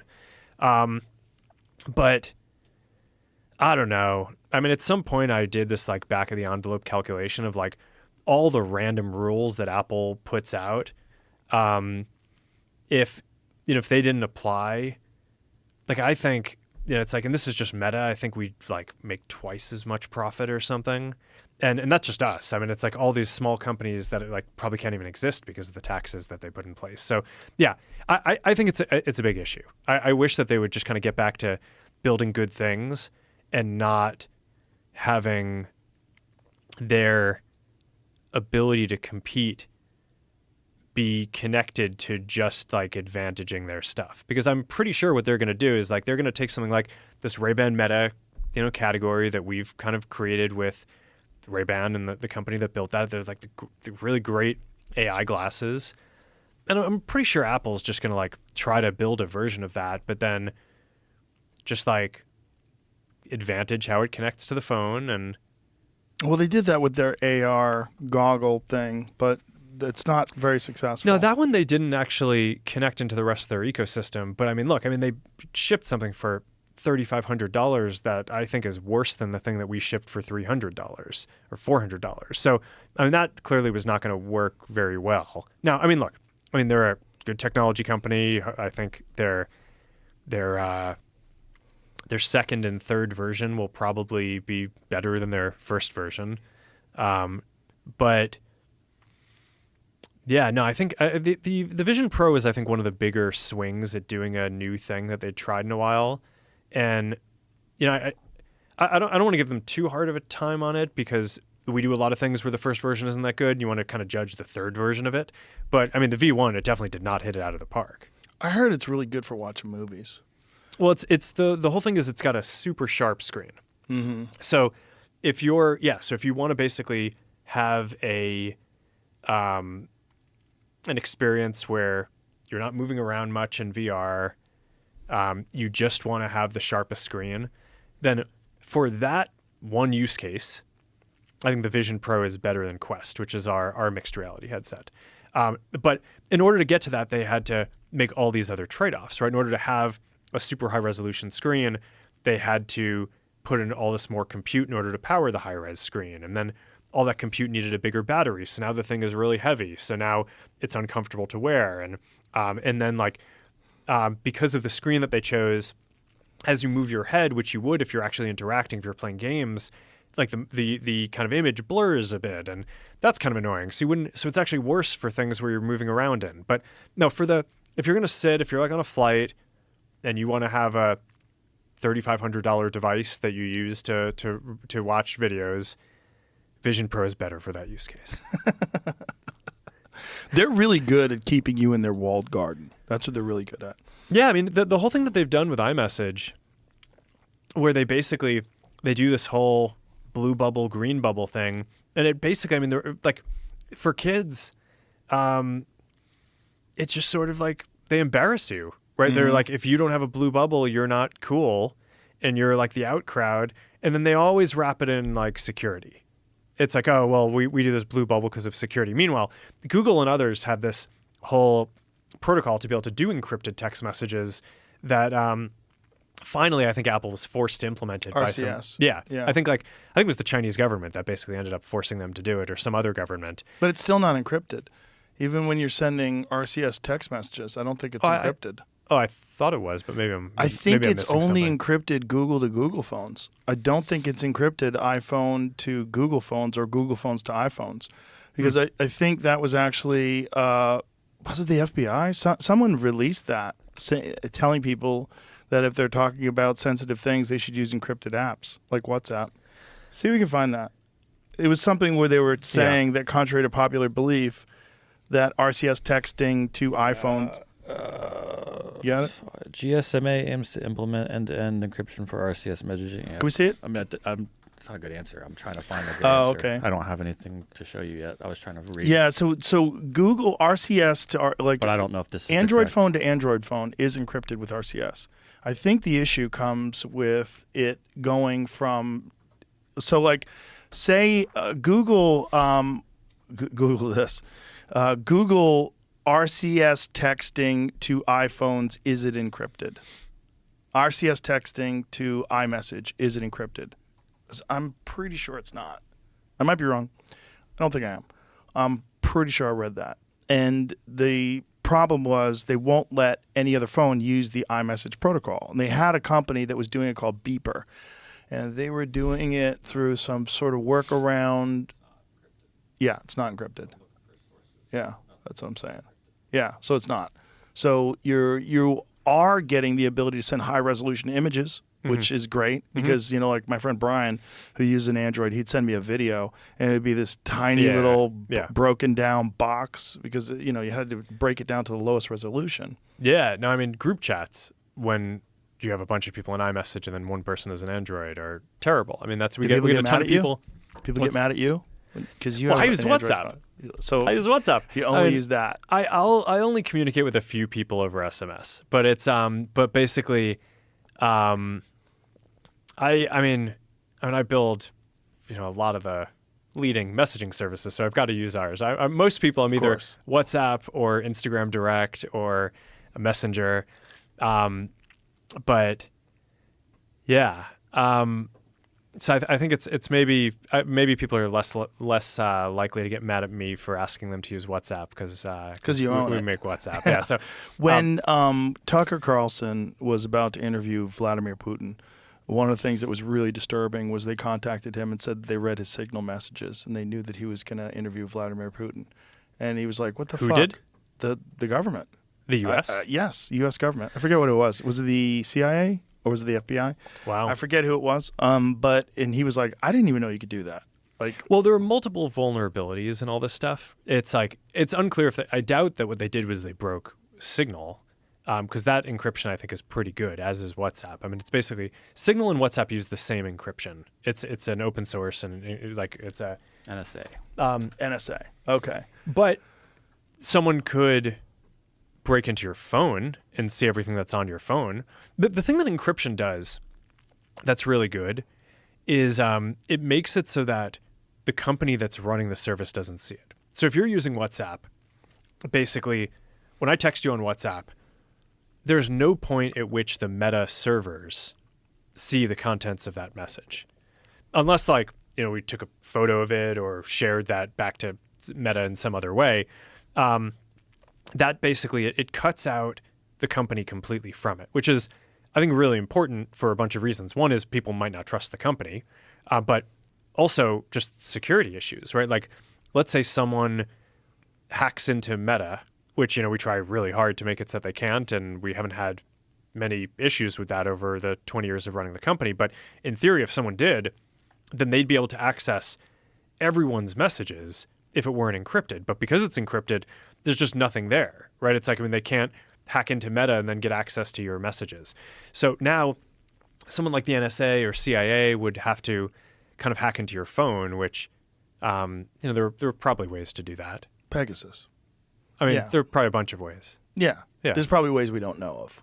Yeah. And then, of course, there's always the ultimate kind of physical part of it, which is if you have access to the computer, you can usually just break in, right? So that's why, if the FBI, arrests you and takes your phone, they're probably going to be able to get in and see what's there. Mm-hmm. So WhatsApp is encrypted, but if someone has something like Pegasus, what they do is have access to your phone. So it doesn't matter if anything's encrypted. They could just see it in plain sight. Yeah, and I mean, this is one of the reasons why we put disappearing messages in, too, because that way, if someone has compromised your phone and they can see everything that's going on there, then obviously they can see stuff as it comes in. But I kind of, in general, just, think we should keep around as little of that stuff as possible. So there are some threads where, it's like there's photos that get shared, you want the photos, but I think for a lot of threads, a lot of people just, wouldn't be... I don't think most people would miss it if most of the contents of their threads just disappeared after 7 days. Right. What I find is I don't use it that much because we have this like corporate policy at Meta that we need to retain all our documents and messages and stuff. But before we had that, I used it as we were developing this, and every once in a while I would miss something and say, wow, I kind of wish I could go back and see that, but it was very rare. I think most communication, it's kind of like you just have the communication and then you're done. So having it be encrypted and disappearing, I think is a pretty good kind of standard of security and privacy. And you can set that disappearing time on WhatsApp, right? You can make it 1 day if you want. Yeah, you could do 1 day, you could do 7 days. And you can also set it across all your threads. So you can have a default timer, so that way as new threads get created, your default timer just becomes the default for all those threads. So I think it's a really good feature. I mean, I basically think WhatsApp and Signal are probably the two most secure that are out there on that. And of those two, I think WhatsApp is just used by a lot more people. So I think it's just generally, I would say this because it's our product, but I do think it's the better product. But I think WhatsApp and Signal are basically the two most secure ones. What was your take on that guy getting arrested, the CEO of Telegram? Oh, man. That was kind of a crazy one, right? Yeah, I mean, it's always a little difficult to weigh in on these situations without knowing all the specifics. But one of the government tactics that I've seen that I think is not great is an increasing number of governments, when they like have an issue with something that a company is doing, basically just like threaten to throw the executives of that company in prison. And it's like, I think that's just a really weird precedent to set, right? It's like, it's if the, you have all the, so it's like we're operating in all these different countries, and then like you have all these governments that are basically like, if you, I don't know, we're going to like put out an Interpol notice to like get you arrested because you're not doing the thing that we want. It's like, I don't know. I think that's like not great. I think you want the, I mean, obviously you don't want people to just be like flagrantly violating the laws, but like there are laws in different countries that we disagree with, right? So for example, there was a point at which I think someone was trying to get me sentenced to death in Pakistan because they thought that, because someone on Facebook had a picture of where they had the drawing of the Prophet Muhammad, and someone said that's blasphemy in our culture, and they basically like sued me, and they opened this criminal proceeding, and I don't know exactly where it went because I'm just not planning on going to Pakistan, so I was not that worried about it, but it was a little bit disconcerting. It was like, all right, fine, like these guys are like trying to like kill you. Okay, it's not great, right? It's terrible. not like I mean, I feel like it's like flying over that region. You don't want your plane to like go down above Pakistan if that thing goes through. But that one was sort of avoidable. But the point is, like, there are all these places around the world that just have different values, right? That go against like our free expression values and want us to crack down on and ban way more stuff than I think a lot of people that we would believe is like the right thing to do. And to have those governments be able to exert the power of saying, okay, we're going to like throw you in prison is, that's a lot of force. I mean, so I think it's generally yeah, I think that this is one of the things that the U.S. government is probably going to need to help defend the American tech companies for abroad. But I can't weigh in that much on the Durov specific thing because I don't know what was going on there. When you're dealing with the government trying to interfere with Facebook, how much of a fear was there that they were going to get away with it and that this was going to be the future of communication online? That it was going to, that they were going to be successful with all this, that they would push these things through somehow or another, especially if a even less tolerant administration got into power. They would change laws and they would do things to make it possible. Like how much did that concern you? Well, we basically just reached a point where we pushed back on all this stuff, right? So they were pushing us to censor stuff. We were unwilling to do it.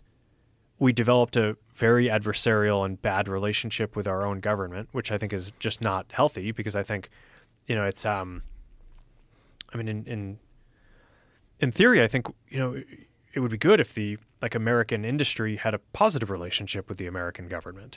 But then what that happened is then the kind of U.S. government was going after us in all these ways. But fortunately in the U.S., we have good rule of law. So our view is at the end of the day, okay, these agencies can open up investigations and we'll just defend ourselves, right? We'll go to court and we'll win all the cases because we follow the rules. And so I think it ends up being a big kind of political issue where it's like it would just be, you could get a lot more done if the government were helping American companies rather than kind of slowing you down at every step along the way. It makes you a little afraid that if you ever actually mess something up, that they're really going to bring the hammer down on you if you don't have a constructive relationship. But I don't know. It's mostly, going back to the AI conversation, it's like I just think we should all want the American companies to win at this, right? Yeah. It's like this is a huge geopolitical competition and China's running at it super hard and we should want the American companies and the American standard to win. And if there's going to be an open source model that everyone uses, we should want it to be an American model, right? It's there's this great Chinese model that just came out, this company DeepSeek. They're doing really good work. It's a very advanced model. And if you ask it for any negative opinions about Xi Jinping, it will not give you anything. If you ask it if Tiananmen Square happened, it will deny it, right? So I think that there are all these things where we should want the American model to win. But at every step along the way, if the government is sort of making that harder rather than easier, then that's, I don't know. There's an extent to which, okay, the American tech industry is leading, so maybe the government can get in the way a little bit and maybe the American industry will still lead. But I don't know. I think it's getting really competitive. And I think it's easy for the government to take for granted that the U.S. will lead on all these things when I think it's a very close competition and we need the help, not, we need them to not kind of be a force that's helping us to do these things. I completely agree, but I think that people with their own self-interest, when they're in power and they realize that these new technologies like Instagram and Facebook, that they are interfering with their ability to administer propaganda or that their ability to control the narrative, that's where they get short-sighted.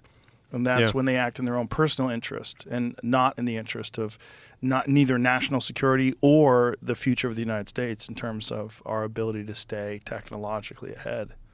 Yeah, and some of this is just, if you go back to the COVID example, I think in that case, they were doing something, their goal of trying to get everyone to get vaccinated was actually, I think, a good goal. Right, it's it was a good goal if it worked. Yeah. If it was real, if it was a sterilizing vaccine, if it really did prevent people from getting COVID, if it really did prevent people from infecting others or transmitting it, but it didn't. Well, so it wasn't a good deal because it wasn't based on real data. Yeah, but also even if it were, right, it's if I think that still on balance, knowing everything that we know now, I still think it's good for more people to get the vaccine. But the government still needs to play by the rules in terms of, not you can't just suppress true things in order to make your case. So I that's kind of my view on it is I'm not sure in that case how much of it was like a personal political gain that they were going for. I think that they had a kind of goal that they thought was in the interests of the country, and the way they went about it, I think, violated the law. Well, there's a bunch of problems with that, right? There's the emergency use authorization that they needed in order to get this pushed through, and you can't have that without with valid therapeutics being available. And so they suppressed valid therapeutics. So they're suppressing real information that would lead to people being healthy and successful in defeating this disease. And they did that so that they could have this one solution. And this was Fauci's game plan. I mean, this is the movie American Buyers Club, or Dallas Buyers Club, rather. That's Fauci in that movie. That was with the AIDS crisis. This is the exact same game plan that was played out with the COVID vaccine. They pushed one solution, this only one, suppressed all therapeutics through propaganda, through suppressing monoclonal antibodies, like all of it. And that was done, in my opinion, for profit. And they did that because it was extremely profitable. The amount of money that was made was extraordinary during that time. Yeah, but look, I mean, I feel like a bunch of the conversation is focused on tension with the American government. I guess just the point that I'd underscore is that it's important to have this working in the American government, because it is like the U.S. Constitution and like our culture here is really good compared to a lot of other places, right? So whatever issues we think might exist here, you go to other places and it's like really extreme. Yeah. And you don't even, and there it's like you don't even necessarily have the rule of law. Right. Right.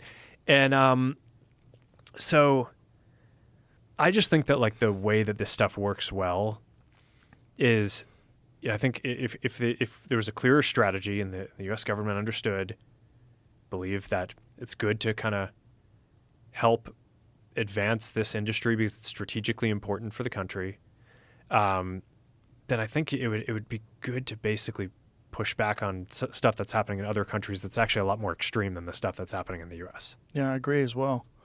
Listen, is there anything else you want to talk about before we wrap this up? Think we're good? I don't know. I mean, how long have we been going for? 3 hours? Yeah. Yeah, I mean, well, I feel like we touched on AI, we touched on all the augmented and virtual reality stuff, and I think that stuff is just going to be wild. It's wild. Your AR technology that you showed me today is very impressive. It's crazy. Lex and I were playing Pong, like apart from a table from each other. I was playing some crazy game where my fingers got tired because you shoot like this. Because you're using V1 of the neural interface. Yes. Yeah, no, it's like in the future it'll just be this. It was really fun though. It's really cool, and it's you see where this is all going. You know, it's really, really fascinating stuff, and I'm very excited about it. Did you get a chance to use the Ray-Bans and the AI in them? Yes, we did that too, and we did Translate too, where one of your coworkers was speaking to me in Spanish, and it was translating it to me in my ear in real time in English, which is really interesting. Nice. Amazing. Yeah. It's really cool. And then you could also do it on the phone, so you could show it to the person on the phone, so you don't have to say the words. Like, it's really fascinating stuff. Yeah, so I mean, we're just sort of coming at it from both sides, right? It's like the Ray-Bans are like, okay, given a good-looking pair of glasses, what's all the technology you can put into that today and still have it be, just a few $100s? And then the Orion thing is like, all right, we're building the kind of future thing that we want, and we're doing our best to miniaturize it. It's basically like still pretty small. Yeah, I mean, just thicker glasses. Yeah, and I think we want it to be a little smaller. We need to be a lot cheaper, right? Each pair right now costs more than $10,000 to make, and you're not going to have a successful consumer product at that. So we have to miniaturize it more. But I mean, the amount of stuff that we put in there it's like effectively like what would have been considered a supercomputer like 10 or 20 years ago, plus lasers in the arms and the like nano etchings on the lens to be able to see it, and the microphone and the speaker and the Wi-Fi to be able to connect with the other. It's just like the wild amount of technology to kind of miniaturize into something. That one's really fun. We've been working on that for 10 years. But yeah, no, I think between that, the glasses, all the AI stuff,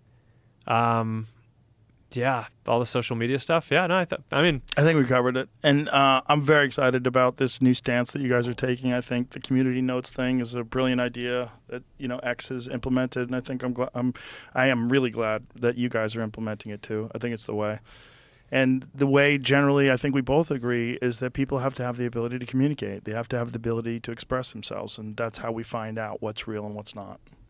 yeah, I think the more voice is the answer on this. Yes, sir. And I think after sort of a long journey, I'm glad to be able to take it back to the roots, and I feel like we're more fortified now in the position. Well, I think one of the lessons that people have learned over the last few years with suppression of information is that that's not good. And there's a giant percentage of the population that feels that way. And even people that are progressive and liberals are were on the side of the people that were pushing